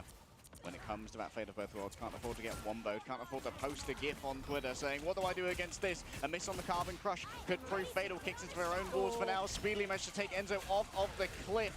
Great play off the back of the Feral Leap right there, even though it's credited over towards the extra damage. And that's going to be silences coming on through. Bash descent does not descend upon Envy. Envy manages to survive through this. Pokey too close to the sun, burned away by the Phoenix. Tanuki gets both of the healers. Unbelievable play. The strategists are gone. A quick miss there from Speedily. An attempt to try and disengage from the Lunar Snow, overwhelmed by the conflux of damage that was brought forth in onto this. A strangling Prism grabs in two and takes two out as well. Cal now trying to maraud in towards the back line. One warrior up against the world. There is no return to be found for something like a portal that was used previously, I believe. Pokey's still in the fight too, which is really bad for Envy. They don't have a strategist ultimate to be able to break through these walls either. They don't have the damage. Poly with the diamond form goes aggressively just to hold Envy at base so that Citadel might be able to take that first point. And as Bolt poking up the space, Supernova has been accrued and it comes out into the fight immediately. Envy have to try and shut this down. The Eternal Bond's going to be able to keep most of them active. The Strangling Prison catches on the walls, but it's still been able to buy Envy the space to walk forward. Oh, Enzo, crazy block right there onto Windows ultimate. Now Envy are going to be under resource to try and fight this one again. Pokey on the off angle doesn't have that much proximity to their ultimate. It's going to be so close to that Eternal Bond. Citadel have to just bide their time, wait for the Cloak and Dagger to have the sustainability that Envy don't quite have access to. Tanuki in the meantime, just being that pressure, that constant paranoia that Envy have to turn to deal with the Pyro Presence, bought them a lot of space. Out comes the spear, and unfortunately Tanuki has already been able to force the Luna. And there's Kaluj fallen down too far away. LOS blocked. Down comes the Phoenix. I think Ashley manages to strike the impact right there. Last stand ready to go for Speedily. Full rage in the back pocket. Looks like they might be able to try and break through this one, but the damage has already been done by the remainder of Citadel. Carving through. Carbon Crush puts Speedily back to bed. A catnap for the Wolverine. And when all is said and done, it seems that this one is going to be going all the way of Citadel. The Freedom charge of Freedom has been locked on up. And well, we know what to say about NA. They're so damn free. Oh, the prospect of the Panther. Nero didn't want another Yggdrasil Path moment occurring. Goes for the early pull of the Fate of Both Worlds, and Polly just waits. Counts the 12 seconds down to the team and comes on for the Sonic Seduction when Envy don't have the means to sustain through it. Speedily now on that Wolverine with the last stand, just waiting. Tanuki, job done on the Panther. Goes over to the Iron Fist instead. As Citadel try to keep this momentum, they've got the Supernova to back themselves up, but they have to try and find where the Wolverine is first. Once again, visions of lights here. Tanuki in the back, used for Dragon's defense to give himself a little bit of extra HP. Speedily moving on forward, has the last stand. What an impact there from Speedily. And Cal's there as the coup de grace on top to burn on through. What a meet! Speedily comes on through with the last stand directly onto the last dash that Month has set up to catch the Wolverine. Brutal. It's a perfect tag team from Envy to just shut the space down, and Pokey knows that torch isn't going to get aerial anytime soon. It's time to bring out the Psylocke instead. Oh, that's a tilter, man. Enzo was just walking out, just eating Poke the entire time. Shard just nowhere near, didn't have LOS on this one, and Cal's just happy to farm those headshots. It's the Venom swap. It is the Venom swap now, so that you have those dive targets, but we do have to worry about the Wolverine, about the Amma, even about the blind with the Terror Cape the second the Venom shows up. Pokey is getting grabbed out, almost goes down.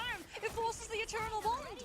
All right, that's going to be forcing out plenty of healing here from the Lunar Snow as well. Pokey manages to survive through all of this. In towards the back, Kaluj manages to take out Pokey, and Alex has fallen as well, courtesy of a window. Countdown can just float away, free as a bird as 45 seconds remain. The Living Chi is pinned down to the ground. Great catch there by Window and Speedily both. Oh, the Stagger. They're going to stagger the Venom. It's Citadel's best bet of Oh, being they lost able Nero. to hold on to the objective. They do lose Nero, going for the Stagger onto the Venom. Oh. And Alex catches Cal. Hold on a minute. Envy's hubris might have hurt his head. By going for that late Stagger, they've opened the door for Citadel to come back into the fight. Oh no, might be yet another fumble here from Envy. Might live to regret it, but for now they've got a couple of resources to try and play with. Final stand ready to go from the side of Speedily, only 8% shy of it. Would of course be able to build up the rage on the way through as well. Enzo managed to hit the corrosive grass to slow down many players. What a stun, a Terror Cape. They just burn through the Venom. The last stand is the last note potentially here as Envy take control of the car, get rid of Tanuki, and down on the ramp they flow and they flow. It's a great river of Envy, and it's all blue in the frag feed as Citadel are wiped off the cart. That is the one worry with Venom. He's a walking hitbox. He is. In comparison to the Captain America, who can bounce those projectiles back and with the shield block Terra Cape, the second that the Venom shows up, you get Luna just coming on through with the freeze, and then it's lights out for Enzo. We saw it, just immediate freeze, Terra Cape, gone. That Venom lasted all of 2 seconds. Yeah, bro managed to catch Cal coming back from spawn as well, I believe, after getting taken out by the ice darts of Alex during that stagger phase.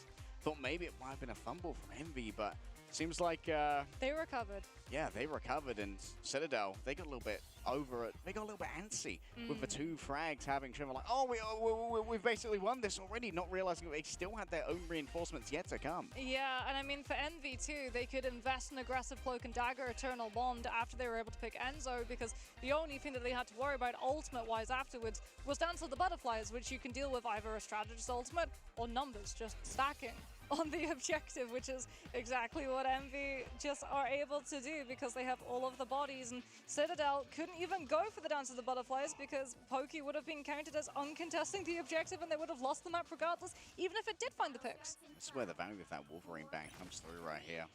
Just the uneven danger being faced by these groups right now. Enzo has to play so cowed compared to Window, who can be incredibly aggressive. Yeah, Citadel once again going to be going for a triple Vanguard, triple strategist lineup. Envy this time not on the Storm.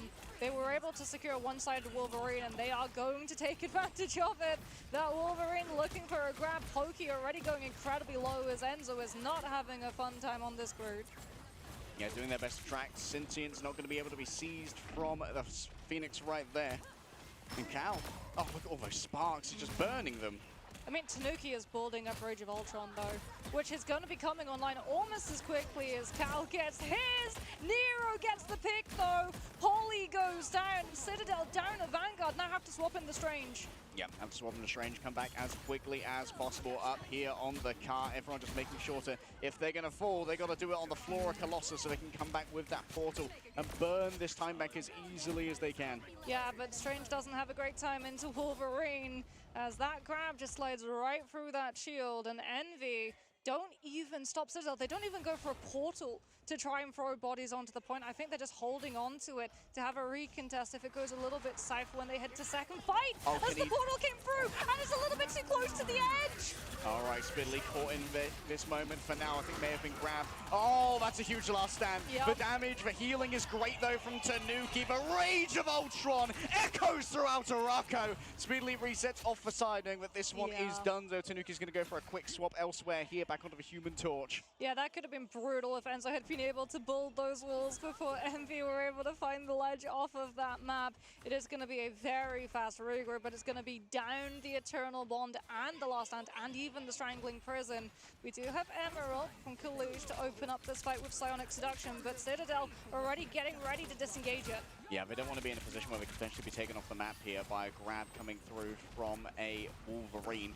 And we've seen Speedily cook on that one previously. And Tanuki wants this corner. Out comes the Sonic Seduction in towards the back now. Tanuki almost cooked already by the Phoenix. Alex happy to match when it comes through. You can see that Polly just rises up above it. Out comes the Eye of Agamotto. 2-player stun, Kaluch and Window both. The stun is good, but the follow-up is not there. Nero's more than happy to try and grab through this one. Isolated is Polly. Down on top of them all goes the Phoenix. Cal caught within a Strangling Prison potentially, but everyone's just trapped in here with Speedily instead. The damage is done and the damage is good. Oh, Tanuki committed Supernova on that too. Oh no. And that's gonna burn Citadel's chances of this next fight. Ken's gonna have Eternal Bond, but I mean, that's gonna be a rough one. You're gonna have to burn that just to live the Strangling Prison from Window, and then Envy gets Strategist ultimate advantage, with Month getting one-sided Eternal Bond as we head towards a potential last fight, especially if they have to take time to clear off this Wolverine. Like, Cal and Speedily right now, just posting up aggressively means that that card is just moving further and further to the final fight. Just free movement here for the Flora Colossus. Feels no toll roads in the way. And Polly just going to try and get a quick crunch here, get in the way of that Flora Colossus while the remainder of the team try and get control of the high ground. Speedily noted. Enzo's already used this diamond form to remember is going to be vulnerable to CC, one of the midst of the enemy team. Pokey playing around the outside. The Eternal Bombs are going to be exchanged already. Cow's going to be the primary target here, but it seems like the healer's going to be more than good enough. Tanuki not quite so lucky. The remainder of Citadel Gaming feel their walls crumble under the weight of envious power. And well, for Envy, it wasn't even a big investment that was needed, only the Eternal Bond. Oh, Pokey goes down last. They don't have Rage of Ultron to combat Strangling Prison. Envy can just push up 3 people on objective to get the maximum speed. Polly's onto the train to try and set up a portal in time, but I don't think it's gonna be enough. Even if the portal comes on through, potentially getting napped by a Wolverine. Okay, out comes the Strangling Prison, already brought on through here by Window. It's unbelievable value. Speedily up close and personal, carving through the Citadel. Your walls are no match for Adamantium Claws. And it's Cow who manages to strike pay dirt here with the Phoenix in towards the back. The Sonic Seduction might well grab all of this, and there's still no one on the objective. Envy are on the cusp of a reverse sweep. That was sweat on Envy's side when we went to Yggdrasil. Now, that pressure, that stress, it's purely on the shoulders of Citadel.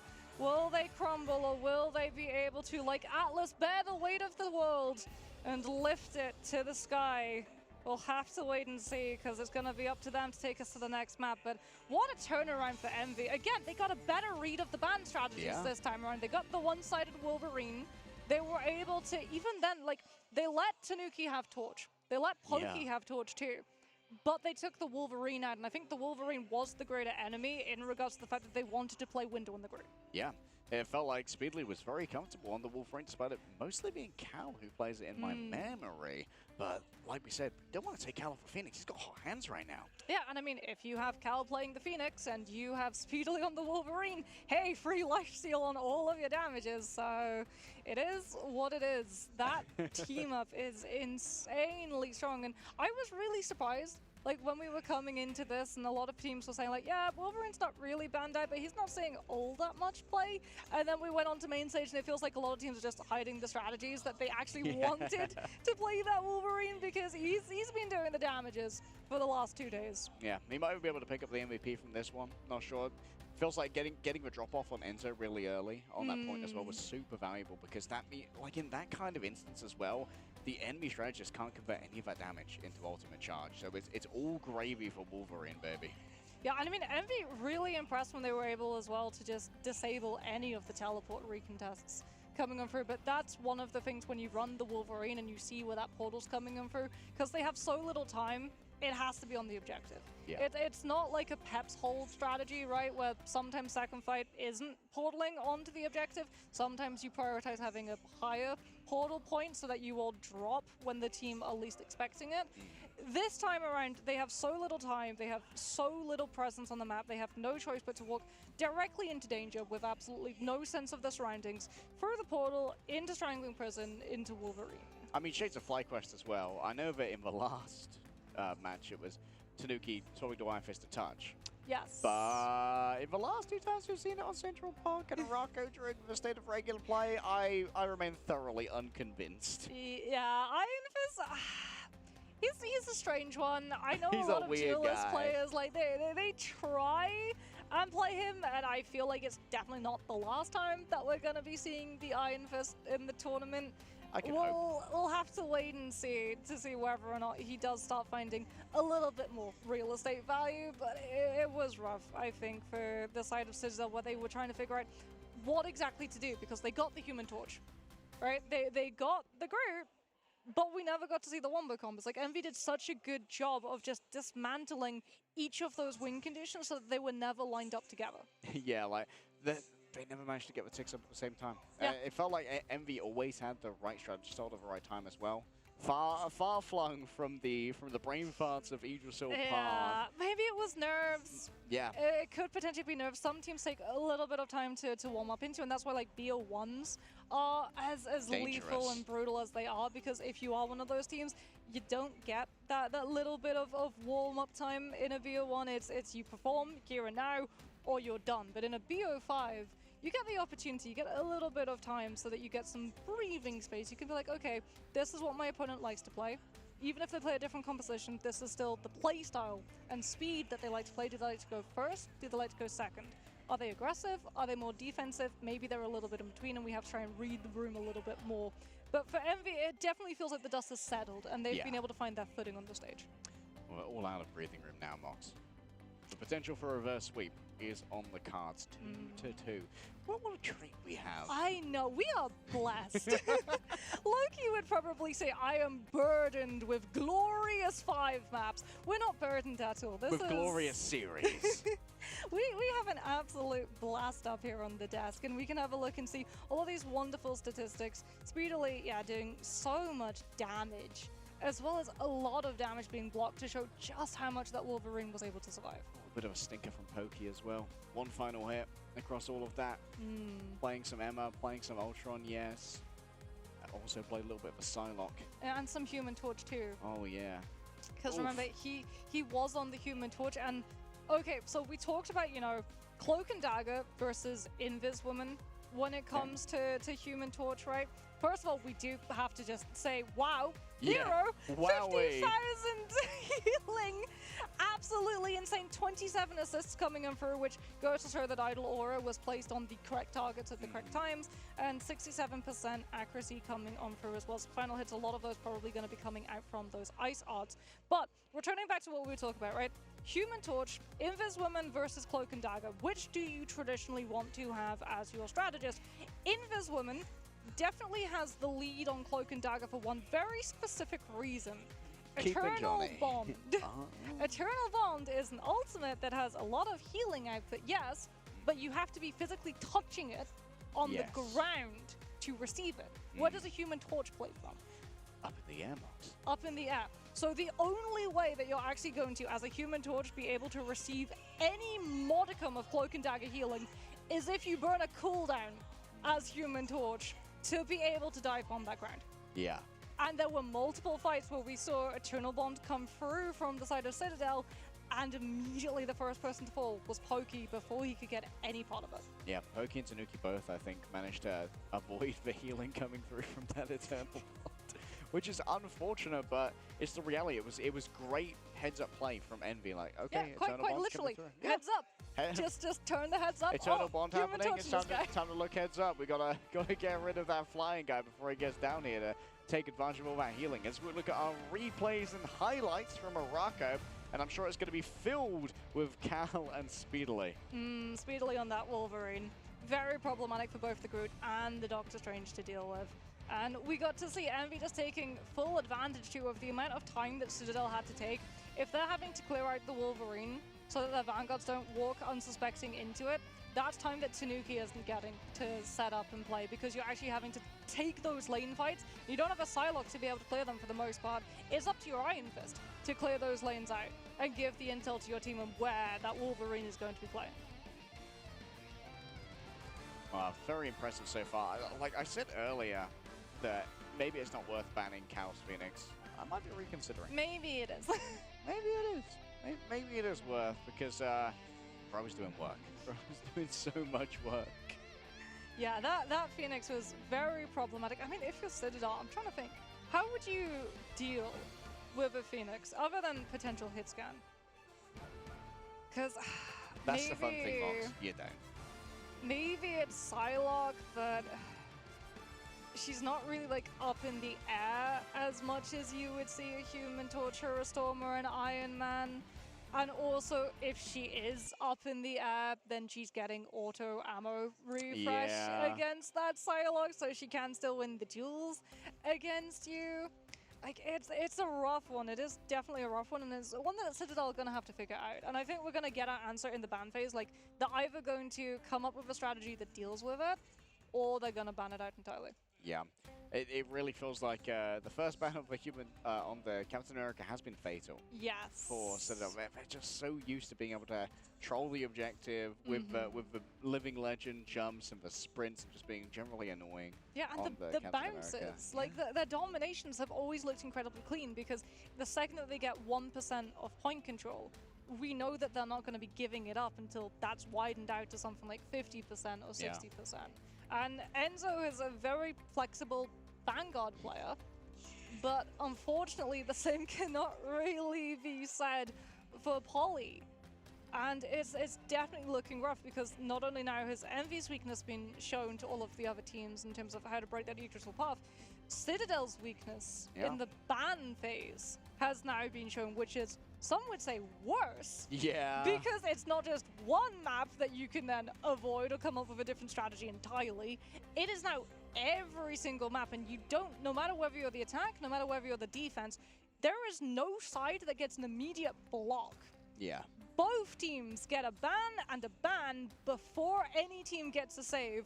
So that Captain America every single time that Citadel face any other team can be taken off of the board immediately. Yeah, and unlike an in-game recipe like we saw on Envy versus Neutral Path, you can't fail the execution of banning Captain America. No. And if you do, then you shouldn't be at this LAN. It's the attention check. Yeah. It is quite literally oh, can you see the screen? Can you see how well Envy have started doing ever since they started banning the Captain America? Spot the pattern. Corporate needs you to spot the pattern in these two images. One's got Citadel crying, one has a banned Captain America. Can you see the connection here? Yes, and this time they're not the same image. They are two very different images. I'll have to see if I doubt there's a reason to abandon this Captain America ban at this point. No. We're not going to see it for the rest of the series. It is going to be, is that Krakoa? That is indeed Krakoa. Okay, so we are heading back to Domination. This makes a lot of sense, considering that it is once again Citadel's map pick. This chaotic game mode is very good for Psylocke. This is where Poke is really able to get some value. Yes, very, very good for Psylocke, very, very good for Captain America, although feel like we're not going to be seeing all that much of Steve Rogers. He can do it all day. Unfortunately, the ban You can do it all day over there somewhere. yeah, just, sit down in the corner, grab some water, make sure that you're hydrating. As we are going to be headed into the last map, our first 5 mapper, our first best of 5, and our first 5 mapper. Damn. What Faustian bargain did we make, Mox? What has Mephisto got on you? Probably Loki buffs. In return, there should be no cooldown on my buildings. I consider this to be quite the bargain, more. I would be, I would not be very happy about that one. I don't think a lot of people would, but yeah, you can see the faces on these players. There's sweat on those brows. There's a lot on the line. Not only is it to continue in the upper bracket, there's also region pride on the line. Oh, Because yeah. ever since Marvel Rivals has dropped, well, I say ever since the dawn of esports, Yes. there has been a region rivalry between EMEA and NA, the back and forth between every single game's title, and Marvel Rivals is no different. There was probably NA versus EMEA and like Pong. What region is the better, Pong? You know what? It would not surprise me. It absolutely would not surprise me. But this is where we get to see the matchup between these two teams. They're very, very similar in certain aspects in terms of the meta that we had developing before, but it definitely feels like NA and EMEA have since branched out and found their own separate identities. And one of the things that we were a little bit worried about for Citadel back when they were BRBR Patapim at the beginning of their season was, is this a team that's a little bit too one-dimensional in terms of reliance on the Captain America, on the Psylocke, on the dive? Yeah. We'll have to see if there's a second dimension here. I mean, there are definitely some worlds that we've seen in scrims that we won't really talk about. There are extra dimensions here, but like so much of it is cruxed around that Captain America. Like so many different styles can be enabled just by the distraction that it brings to the table. And also, Polly is like the primary leader for this team when it comes to the shot engagement. caller And it's too. much more difficult to do that when you cannot augment your own positioning very quickly to manufacture the engage you want. Well, it looks like Salah is giving the team a big old pep talk and coming up with a very specific strategy on how they're going to be opening up this variant of Krakoa. What's it going to be? They know it's coming. We know it's coming. We don't need the time stone to be able to look forward in about 20 seconds or so and predict Steve Rogers popping up on the wrong side of that ban portrait for Citadel to deal with. And there he goes. Instantly. Human Torch going to be taking him on the other side. They've learned enough, but speedily, he's a difficult beast to deal with, and even more so on the Human Torch. Question is, would you rather deal with his Wolverine or a Psylocke? Well, it's going to be the same ban format. Citadel also going to be saving that Lunar. Is Envy going to be removing Ken's Loki once more? before they're going to grab themselves a Luna of their own. Psylocke, Emma still all in play. Okay, next up, going to be the mirror ban here. No one wants 4 Fate of Both Worlds going at once. I can barely cast one mod. Yeah, we're not going to be hearing a 24-second pause fight, as absolutely nothing is going to go down because of 250 heals per second. As Citadel know that it's a domination map, know that MV do like to run triple strategist lineups, and we'll be taking the Mantis out so that both the res comp and the Ultron becomes that much weaker. And Envy, knowing that it's oh, there we go. I wondered if we were going to get a development of a potential Phoenix save coming on through from Envy, as Citadel do indeed ban Jean Grey. And they bring out their Wolverine. This might force a counter Jean Grey ban here. Although no, they'll just get rid of a Human Torch. Each time they do this, I'm like, oh, but Tanuki's going to play the other. But it does constrain them quite heavily. That or it was mind games, where they were like, if we save the Wolverine, you guys will think Tanuki's playing the Wolverine. And your better bet at dealing with Pokey is if he's on the Torch. So maybe you guys won't ban the Torch. We'll be able to get Torch through. It would be, you know, wishful thinking, as it's something that Envy just cannot allow to happen. And I think it's smart too, because like you said, it now actually secures them one-sided Phoenix. Yeah, one-sided Phoenix also could mean a one-sided Wolverine team-up as well. But with Psylocke available, Psylocke can kind of... Psylocke and Emma and Luna. Yeah, she can kind of cosplay Thanos here. So the question is for Cal, what are they going to play here now? Maybe we see Cal pick up the Wolverine duties? Yeah, I mean, Envy also have access, though, to the Emma themselves, which is going to make it a little bit more problematic for Pokey to be able to find value. There's a lot of peel potentials coming on through for Envy to have to deal with. But it's really going to be about target focusing down the specifics. If Envy are able to put speedily on something like that Psylocke with the Captain America... Okay, well, it all comes down to this. 2-2, Envy on the edge, reverse sweep. NA versus EMEA, a tale as old as time, and an opening portal here to attempt to try and grab something early. Polly misses out on the Carbon Crush to begin with. That's going to be Kaluch, manages to hit pay dirt with that one. Pokey looking for a target. The diamond form, Emma is unideal. It's going to be an equal trade until Tanuki falls down as well. In the back is Window picking up the Captain America. They miss it so badly on the side of Citadel, but Envy more than happy to take the Patriot himself and bring justice to that backline. Oh, this is going to be really rough for Citadel to have to play a retake into, because Envy, we get our answer. It's going to be Cal on the Winter Soldier coming on through. And that is going to be really, really concerning, because both the Venom and the Psylocke and the Wolverine can all get massively targeted down by those bionic hooks. Okay, rolling out now, Enzo swapping over on to the Magneto. It's going to allow for a little bit extra protection if someone gets grabbed in by the bionic hook of the Winter Soldier. For now, Window just managing to wrap around. Envy gonna be holding. Kaluj sees a little bit of pressure. Tanuki, seeing that it's a little bit too hot to commit into this fight, is going to be removing himself, and all the while Window as well has been able to bounce the attention to make sure that Citadel don't get the freedom to be able to commit speedily on the off angle. Gets a little bit of damage. They see an opportunity, the backline split from the Vanguards, and that's going to be an all-in. Out comes the dance with the Butterflies. The dance partner also from Window, but Citadel are able to stack, and it's not a single ultimate committed to avoid it. Invisible boundary brought on up here by Ken. It's only on half of the point, though, and now Month's going to dive on into it with the Eternal Bomb. That's plenty of healing moving forward, and it's going to stay for a while. Speedily managed to find Alex, and the remainder of Citadel have absolutely been torn apart. Yeah, Pokey managed to take out Month and get rid of that Eternal Bomb, but already the space has been given away, and Envy continue to accumulate percentage towards their reverse sweep. Oh, the chase. They know that there's a Venom around. They're looking for him. They can sense him. They can smell him. Cal's got Kraken Impact too.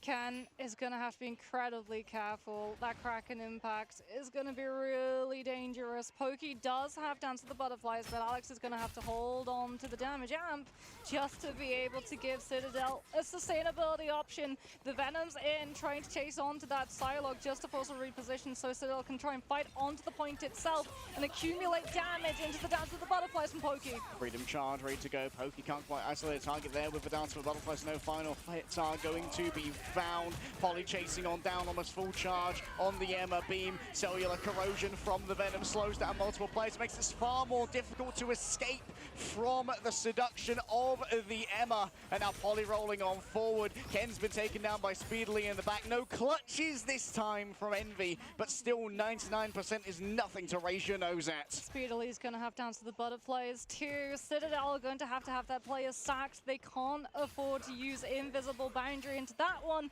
It's going to open them up to Psionic Seduction if they do. So it has to be giving up those angles, because if they play too spread, everyone's going to go down to the opening ultimate coming on through from Envy. Pokey just scouting, getting ready for that 3-point dive. The Venom, the Wolverine, the Psylocke, they all hit at the same time, and Nero is obliterated within mere moments. Oh, Nero never stood a chance against all of this. Still with that bubble on the floor, there's plenty of sustainability for remainder of Envy. Still with one strategist, maybe you can't move that far forward. Kalu still feels the need to stay in here. Pokey's fallen down, Cabbage just chased them down for Sonic Seduction. Kalu just seeing the opportunity, and it's a chase down onto Enzo. Symbiotic Resilience will keep him alive for a moment longer, gripping onto Symbiotic Peril. It's going to be a quick grab there onto Sanuki, diving inside the Invisible Boundary. Bionic Hook's ready to go as the Eternal Bond keeps Envy sustained. Month needs to be held onto for yet a moment longer here as Cal has the Kraken impact going in towards the Lunar Snow. You hear it once, you hear it 1,000 times, again and again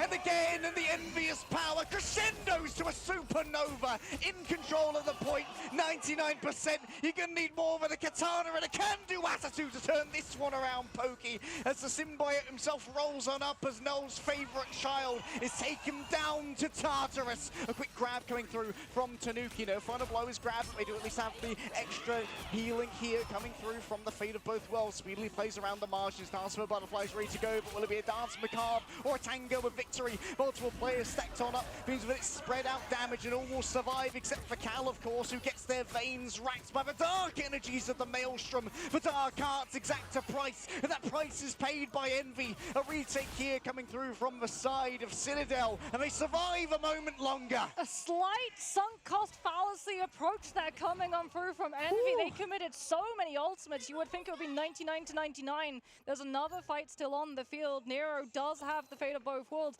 but do they get the opportunity to use it? Not if Pokey has anything to say about it. Already we can see the forward position from Citadel. They're not going to let Envy use those ults on the objective. The fight is going to happen right here, right now. The second they cross into open space, that Lunar is open season. All right, moving out, forces out the early usage of the ultimate right there. Enzo needs to escape with their life, and indeed they will. Poly raises up the Invisible Boundary. Just a little tourist for now. That's a big grab coming through. Forced out the self-bubble there from the Magneto and the Sonic Illusions as well to try and distract any of the incoming damage. Speedly almost has himself a final stand, and already the damage has been done. Cal's going to get themselves yet another reset to scream out again to high heaven, and it's over to Poly, where there is going to be the damage delivered. The Terror Cape racks on through. A little miss there from Cal, but it's okay because plenty of members are struck with the culling aura, and Cal finds reset after reset. You want a hero, and I'll show you Cal. The Winter Soldier forbears the incoming of inclement weather, and it's getting real chilly here for a Citadel fan. There's no strange portal. That is the closer. Envy will be able to take Carousel on Krakoa, and we now move to round point. Can Envy find the back-to-back, or will Citadel be able to pull it back? They banned the Phoenix. They thought that they had Cal Red. They forced him onto the Winter Soldier, and now they're going to have to find a way to fall this season. Otherwise, it's going to be down to the lower bracket for EMEA's first team. Flashbacks to Season 1, Mox. Flashbacks to Season 1, when it felt like every single matchup was decided by who had the better Winter Soldier. And the callous roars of again and again and again, I thought were the echoing whispers of a shattered empire.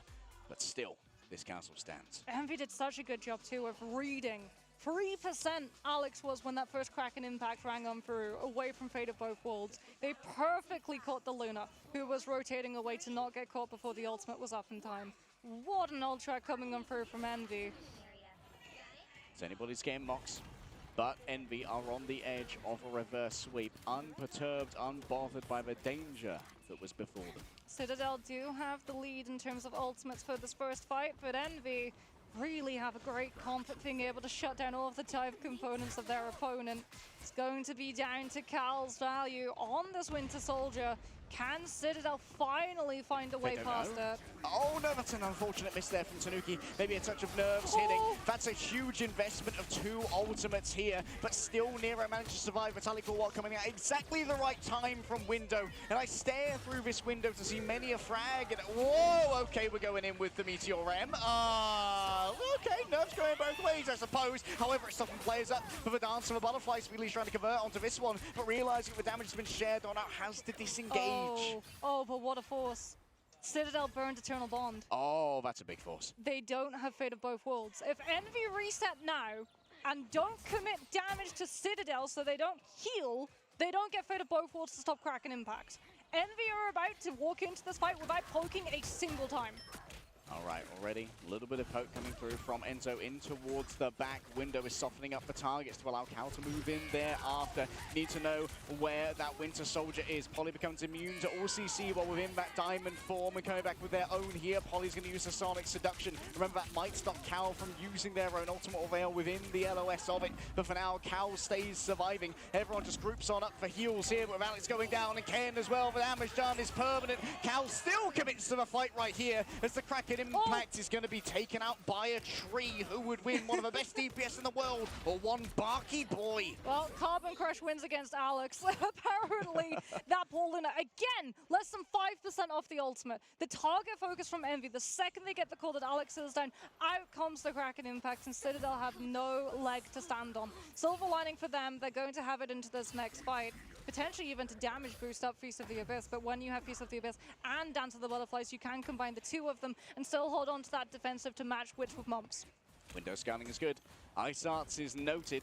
And for now, just plays in cover. I think that beam is going to be very brutal to try and deal with. Not going to be too much of a frenzied arrival value right there. Pokey can't isolate a target, but Cal is taken out on the other side. Eternal Bond was too far away, and now into the back. They really want Nero, and you better believe they're going to get him. CTG.BRBR have managed to convert on the dive right here. Envy with only 3 players remaining. Might well be able to try and keep this one stalled out. The Freedom Charge giving over so much in the way of extra HP, but Kaluj is overwhelmed by the dark depredations of Venom's tentacles. And here we're seeing a recontest come through. Oh, they've lost control of a point, though. Yeah. Oh, what a body block.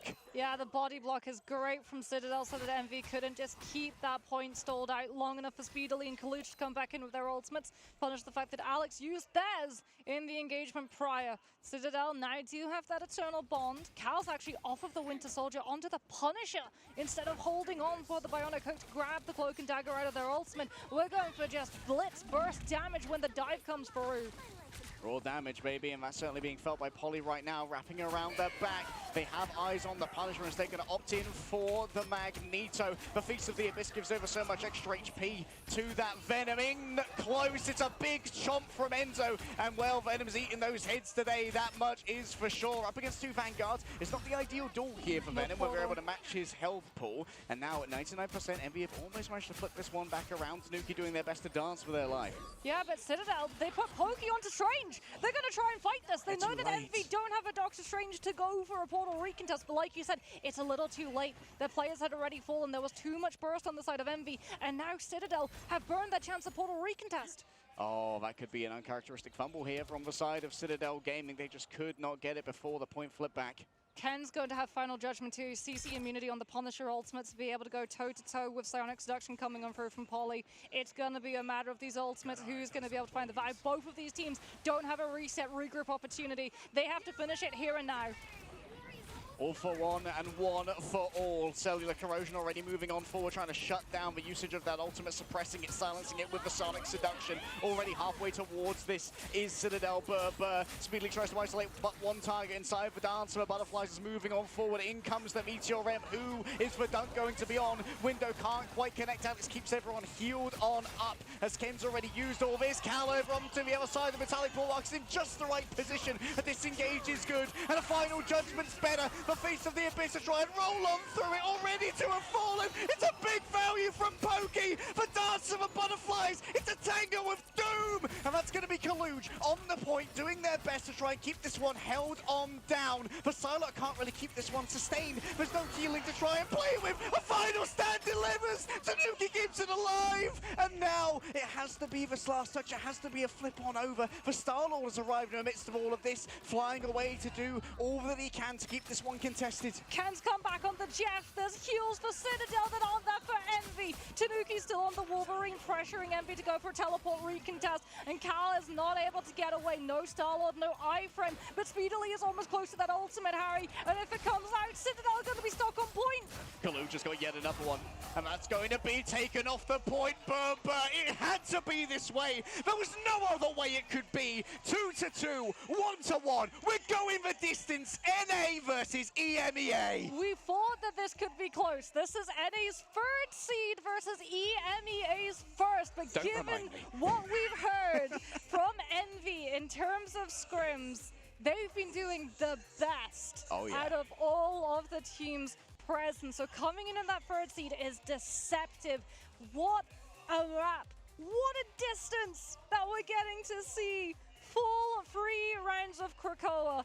And now for Citadel and Envy, it comes down to this. Cal potentially goes back onto that Winter Soldier. The Punisher, I like the fact that they had that burst damage, that pick potential immediately punching through both the Psylocke and the Venom, as well as that potential final judgment to be able to shut down the Psionic Seduction. But it really did feel like the Bionic Hook, just being able to stop the dives and displace Citadel's plays, especially when they had strategist ultimates. With that Eternal Bond just found so much more value, and apparently Cal feels the same. It's going to be a portal from Citadel, though, to try and win out this first fight, as they're going to look to just jump one specific target before Speedily can cover the ult, and Cal's gone! Oh, the ancestors of all 12 players. They are smiling on them today. Nero just going to do their best to try and escape from this one. Maybe a little bit of poking around from the side of Window. Pokey stayed around too long, though. Enzo has to try and clean this one up. It should be a free first cap here in favor of Citadel.BRBR. Windows, oh my goodness, the mid-air grab. Damn, Tanuki, do it to him. Oh, they're going to come back with their own portal recontest. Windows fallen on down. The flesh sacrifice has been made, but it has stopped the first cap from coming on through. Kaluj drops down to Terra Firma. Speedily still has the Dance of the Butterflies in the back line. But if you're within the LOS of this, Psionic Seduction, then it's not going to be able to be used. An attempt to try and cut off the healing didn't work out in this case. Enzo gets absolutely nothing off the back of the eye of Agamotto. It's still an all-out brawl here to try and get the first cap, trying to get on top of the Psylocke. Pokey wins out in that duel, and damage has been done elsewhere. Windows return in the midst of the mix, and that's going to be Citadel with their first cap, finally. Yeah, Citadel just have more burst damage in the brawl phase. Envy have a lot of mobility with the Captain America and point bounce potential. With all of that, however, Cap into Strange and Emma is not going to be doing much of anything other than staying alive a little bit longer. It's Citadel going to be holding on to both the Last Stand and the Dance of the Butterflies. Tanuki going to be holding his position. They haven't scouted him. He's seen a free Cloak and Dagger who had that Eternal Bond, and Month is forced out of the fight. Wonderful blind to be able to self-peel the Wolverine out, and they catch him on the engage. Oh, unbelievable. Question is, can Speedily move out? No, it's going to be an equal trade right here. Kaluj up close and personal, almost has themselves yet another Psionic Seduction. Do you want to invest in this fight when you know that you're down on your Psylocke? A quick disengage, taking to the skies here is Enzo. It was a bit of a fake out, though, as the Eye of Agamotto was unavailable. Pokey distributes the damage, utilizing this, and that's going to be a sentient seized, a Doctor seized as well. You're going to have to be more than a Doctor to heal through that one. Coming up close and personal to Kaluj. Oh, he only had a little bit of HP, and Tanuki gets the delivery, but still Envy have 4 players here to work with, and Citadel.BRBR are wiped off the point. Citadel going for a fast recontest, though. Enzo's onto the Venom just to get into the fight a little bit faster. They know that Envy are down these players. Speedily might be forced to part with the Dance of the Butterflies just to shut down this fight before it can begin, but no. Citadel aren't able to set up the dive in time. It's going to be angle control before they can find a hit. All right, Enzo, flitting around. I see it onto window. Tanuki might well be tempted in, but you can see how much Poke's eating on the approach right here. They really want this Luna. The frenzied arrival's already been wasted though from Enzo. That's going to make it a little bit more difficult to try and get value out of this one. Kaluja's overextended is a trade for Alex, so some would say that's worth it, but Polly disagrees. Both of the Vanguards falling on down, and now it's down to Polly to make the decision. Are you going to go for the big investment here, utilizing your Sonic Seduction, waiting for the perfect time off the back of a Solar Corrosion to try and deliver on the Feast of the Abyss? Cal will attempt to turn this one around. He needs to try and connect with Understand, but no! Pokey wins the duel! An unbelievable turnaround from the Psylocke. The Shinobi claims the life of the one and only Oni. Oh my goodness, Pokey just strafed a Kraken impact. If he goes down, Cal gets the reset. Citadel don't have a defensive. They all topple one by one again and again, but Pokey wins the 1v1 and Citadel survive. Final fight now coming on through for the side of EMEA. Polly's got a Sonic Seduction. We're so far from that Eternal Bond month. So close. Winter's going to open it up. The Freedom Charge paving the way for Envy's come back into this fight, and Alex goes down. They're already on top of Alex. Window gets grabbed on in here by the Sonic Seduction, but there's going to be no further damage that's coming in thereafter. Enzo falls on down. Cal's been punished elsewhere, but Speedley's absolutely feasting. It's a quick flip in favor of Envy, and now Citadel are in the hot seat. Envy have the Eternal Bond. They're going to have another Kraken impact too before that point percentage hits 100. Citadel have to have that in the back of their heads. Do they try and win it now, or do they try and bank up their ultimates? They've got both of their duelists. They've got Fate of both worlds. If they commit and they don't manage to find it, they lose the map. But if they do, they take it handily. Enzo needs the perfect engagement here. Onto the back line would be perfect. You can see how far back they're playing here to try and avoid the pathing of the Venom. Enzo's already taken so much damage on the engage in towards the back. They want Nero so badly. Kalush grabs for Sentience, and the damage is going to be good. Tanuki's already been taken out there by Speedley, and it hasn't really taken anything from Envy to do this. Sonic Seduction next on up, and then Tanuki might actually have to come on back here on the Doctor Strange. A quick portal coming through. Speedley on the other side. 1 HP, can't use the Dance of the Butterflies. Taken down by Ken. Pokey goes elsewhere. Alex falls out of the Fate of both worlds. Yet another Kraken impact. He's trying to pull it off again. And now it's only the Lunar Snow. It's concentrated damage. Nero falls on down. And Enzo makes sure that none shall escape. Dodging on in to the portal. An attempt to find window. There's no one there. Only 4% remains. Speedley's trying to come on back with a portal. The body block's not good. Speedley makes it out. They're standing in the way to stop it coming on through. But over time, he's managing to stay in here for a moment longer. Oh, no! He's through! 12 seconds! Fate of both worlds! The stall from Envy is still through! The portal is down, but they've still got players! And now it's up to Window to board the Freedom Charge, and Envy can keep this fight going! They've managed to claim control as well. Cal's back on the Wolverine, and there's nothing to be done to try and help the healers in the back line. The strategists are falling down, and we find the clutch! Citadel thought they had it! There might be a Spider-Man, but this is no friendly neighborhood! It's all Envy, all the time, and all NA! Oh my goodness, the stage turns blue! Envy find the win! Unbelievable scenes here. What a first match for our playoffs bracket. Citadel versus Envy. And well, behind the scenes, we all thought that Envy was the strongest team. They were pushed to their limits, but they seem to have that clutch gene in them. Oh my goodness. Harry, that was match one! That was match one. There are so many things that were just insane about that last fight. The decision making, first of all, from Pokey to use the ultimate. He sees that he's been hit by that Kraken impact. He knows if he gives away, again, that pick against the Kraken impact, Cal's just gonna unleash righteous fury on the entire team. Yeah. So he solo ults, so that he's intangible, so that the Bucky can't continue to chase that pick, and he just goes, manages to find a pick, and you're like, okay, surely now it's gonna be Citadel's game. They've got the better players, all of the numbers, they're coming on through, they've got everybody onto point, and then one strange portal. And then one strange portal, and then Nero, the hero of the hour with the Fate of both worlds. And truly, it was the Fate of both worlds to end the entirety of the series, because it buys them the time. 12 seconds to build Freedom Charge. And they've been able to find it. They've got the better sustain, they've got more players on the point, and they just sweep one by one by one the players from Citadel off the board. Unbelievable clutch. Oh, man. I mean, I was already a fan of Envy. But Yes. they're earning more and more fans because, like, sometimes it's boring seeing a team just dominate their way through. You got to see the struggle. You got to see the adaptation. And today, we saw plenty of adaptation. And the question is, a team just going to start first banning Cap against Citadel now? Is that the secret sauce? It's not that difficult to execute. Yeah, and also it came through pretty early on in these stages. This is literally their first match.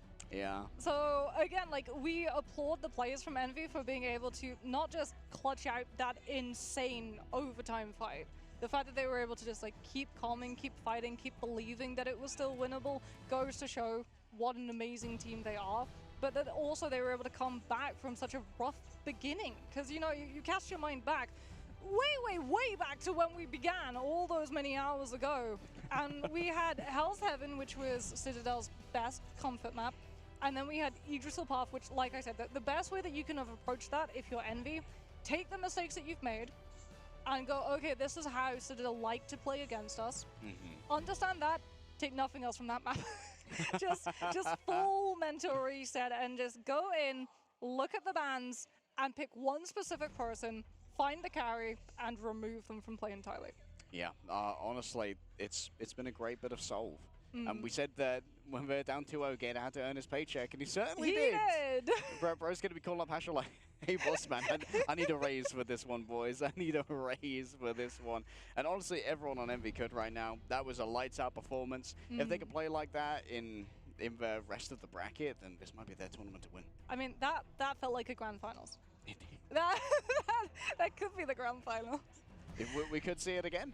We could well see it again, but I mean, what an amazing way to open up the day. Like, whoever you're going to be facing, I think definitely if you're facing Envy next, there's a little bit more cause for concern because, as we've talked about, right, going against Envy, the solution that Citadel came up with was more map-specific and composition-specific, as opposed to Envy, who was just like, okay, if we ban Captain America, this game becomes 9 times easier.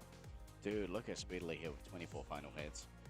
34k damage. Yeah, he popped up, I mean, 32,000 damage on Cal's side. Jeez! Jeez!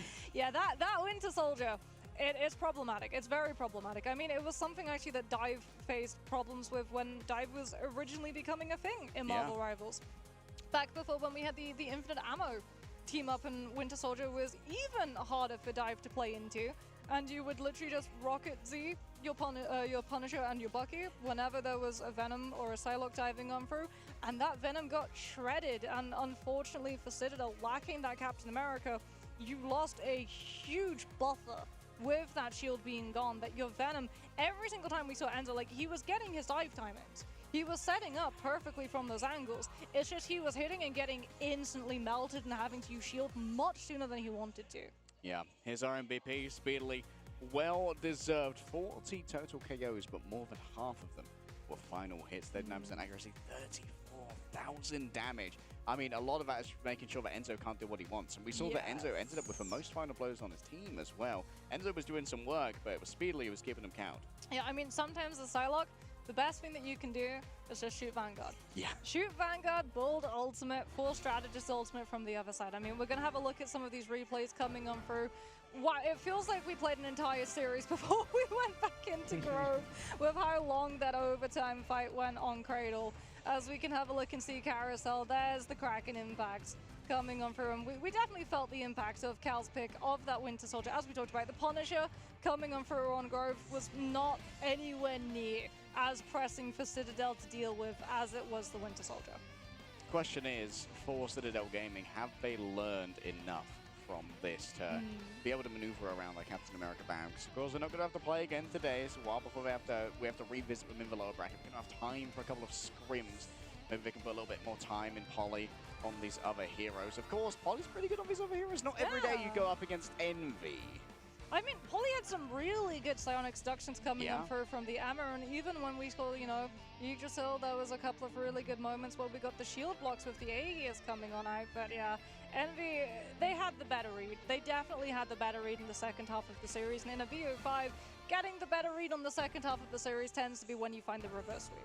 Yeah, always feels bad when you when you have to commit some of your bans towards things like Duelist because there's such a wide pool. Yeah. But that's what Speedily demands. Yeah. And that's what Cal demanded in the second half of the series as well. He was so on fire on the Phoenix. The hot hands had to be cooled on off, but that allowed for things like the Captain America to make it. Yeah, and also the Winter Soldier. Yeah. Because I feel like if you're Citadel and you know that you're going to go that much into a dive, going for the Winter Soldier would have been probably a more valuable pick, just because like Phoenix does a lot of damage, but also doesn't have the same amount of CC that you have to worry about as a Winter Soldier, because not only is Bionic Cook worrying for one person, it's problematic for multiple people. Because like you're going from 3 different angles, but you're all converging into the same location. Yeah. So if you're a smart Winter Soldier, instead of like trying to predict where everyone's coming from and catching them mid-jump with a Bionic Hook, you just bait one of your squishies, you line them up perfectly, like, okay, just right there, and you Hold sketch still a out a second, nice Nero. old X on the floor, and boom, Bionic Hook just nabs 3 people all at once. Yeah, and it means that you can turn around your dives really well as well, because you've got your Psylocke and you've got your Captain America. You can commit a Kraken impact to that dive. And Yes. suddenly the threshold they have to meet to deliver on a frag is a lot lower, and you get a reset off the back of it. Yeah, and CC immunity, which is really, really tasty to dodge out of things like Doctor Strange, Eye of Agamotto's, and also Groot ultimates coming on through. Plus, the Tainted Voltages were incredibly strong. Like, Cal was building up those Kraken impacts incredibly quickly because Tainted Voltage is the AoE damage that it can do. You get 2 charges of it too. And I mean, something that we have to talk about when it comes to Winter Soldier as well is his ability to survive. The fact that you don't have to hit anything and you still get shields. That So feels you fair. should always be winning your ones, and that is attached to like every single ability. So sometimes if you're wondering why when we're looking at Winter Soldier POV, he's literally just like 180ing that away and throwing an ability without hitting anybody, it's literally just so he has that extra little bit of HP and can just live something that's sent his way. Yeah, just a lot of living. I was very impressed by Poke managing to win those duels against the Kraken Impacts twice in a row, but in the end, like you said, Nero just such a hero play to get that Fate of Birth ultimate was most needed. That took a lot of discipline and not panicking. Yeah, I mean, also making sure that your Strange Portal is gonna be in a good position too. So huge plays coming on from the side of Envy as they're able to find the win. It did look at certain points, especially when we got to see, you know, the first parts of Cradle, that it was going to be Citadel walking away with it. They had the better ultimate economy coming into that fight. If they just had another defensive ultimate, then I think they would have been able to match up to the Luna Dance of Fate of Both Worlds as well as that Living Legend Freedom Charge coming on out, but they were out. They were out of those resources. They went for the full body block. They almost got the full body block. The Luna was able to make it past, and from there, it was just done. Yeah, and there was a lot of survivability that Nero earned there by changing their positioning. Instead of being near that portal, they played up on the high ground, realizing where Enzo was usually pathing his way through, and it forced Enzo to take a lot more poke on the commute over there. And a lot of that also charged up the Emma beam, and that's got some knock-on circumstances where like you're getting more damage out of the Emma, it forces out more healing resources, you're putting Sonic Seduction quicker. It's more time too. Yeah. And time is a resource that's very, very valuable on all of the other map types, but more so on domination because time equals point percentage. So if you ask yourself like, oh, well, what would it have been like if they'd just been 1% closer? Yeah. Because they didn't have to have as much time getting their Venom into a position and then restabilizing that Venom because he gets scattered out by the enemy team, gets shredded down to half HP. It's a rough one for sure. Yeah, it was a little bit rough for Citadel, but for Envy, the glory is plenty. Let's head on down to the stage where Teja has an interview ready with a member of Envy. What is an incredible reverse sweep, probably one of the best series we have seen so far. The only question I can ask to start us off is, how do you feel after such a monumental win? I'm absolutely amped. That was probably the most enjoyable match I've played so far in Marvel Rivals, and probably for them too, especially on stage of LAN. I'm absolutely amped. So you've now played in the last 2 days against the most regions out of anyone. You've played against Asia, you've played against EMEA, you've played against obviously your own region back at home. So I have to ask, where do you think like the actual power rankings are in terms of which team is actually on top? NA is just the best. These other regions just don't really understand how to play. I think that's the best team out of the other regions, and we're third in ours, like everybody said, like they've said, and we beat them, so anybody else in NA can too. So I think it's safe to ask then your next matchup is going to be against Sentinels or Rad. Obviously Sentinels from your own region, Rad also from EMEA. Do you have a preference as to which one of those you'd like to play against, and if so, why? Probably Sentinels, because word on the street is that they're better than us, and I think today we showed that they aren't. So I'm really excited to get a rematch from the Ignite qualifiers. Which leads me to that. If Sentinels are going to be your opponent, or potentially Rad, and of course everyone else throughout the tournament, what words do you have for your future opponents? I mean, just don't underestimate us. That's about it. Hell yeah. Well, thank you very much for joining us. And ladies and gentlemen, we are going to be heading to a very quick break. And when we come back, it will be that matchup of Sentinels versus Rad.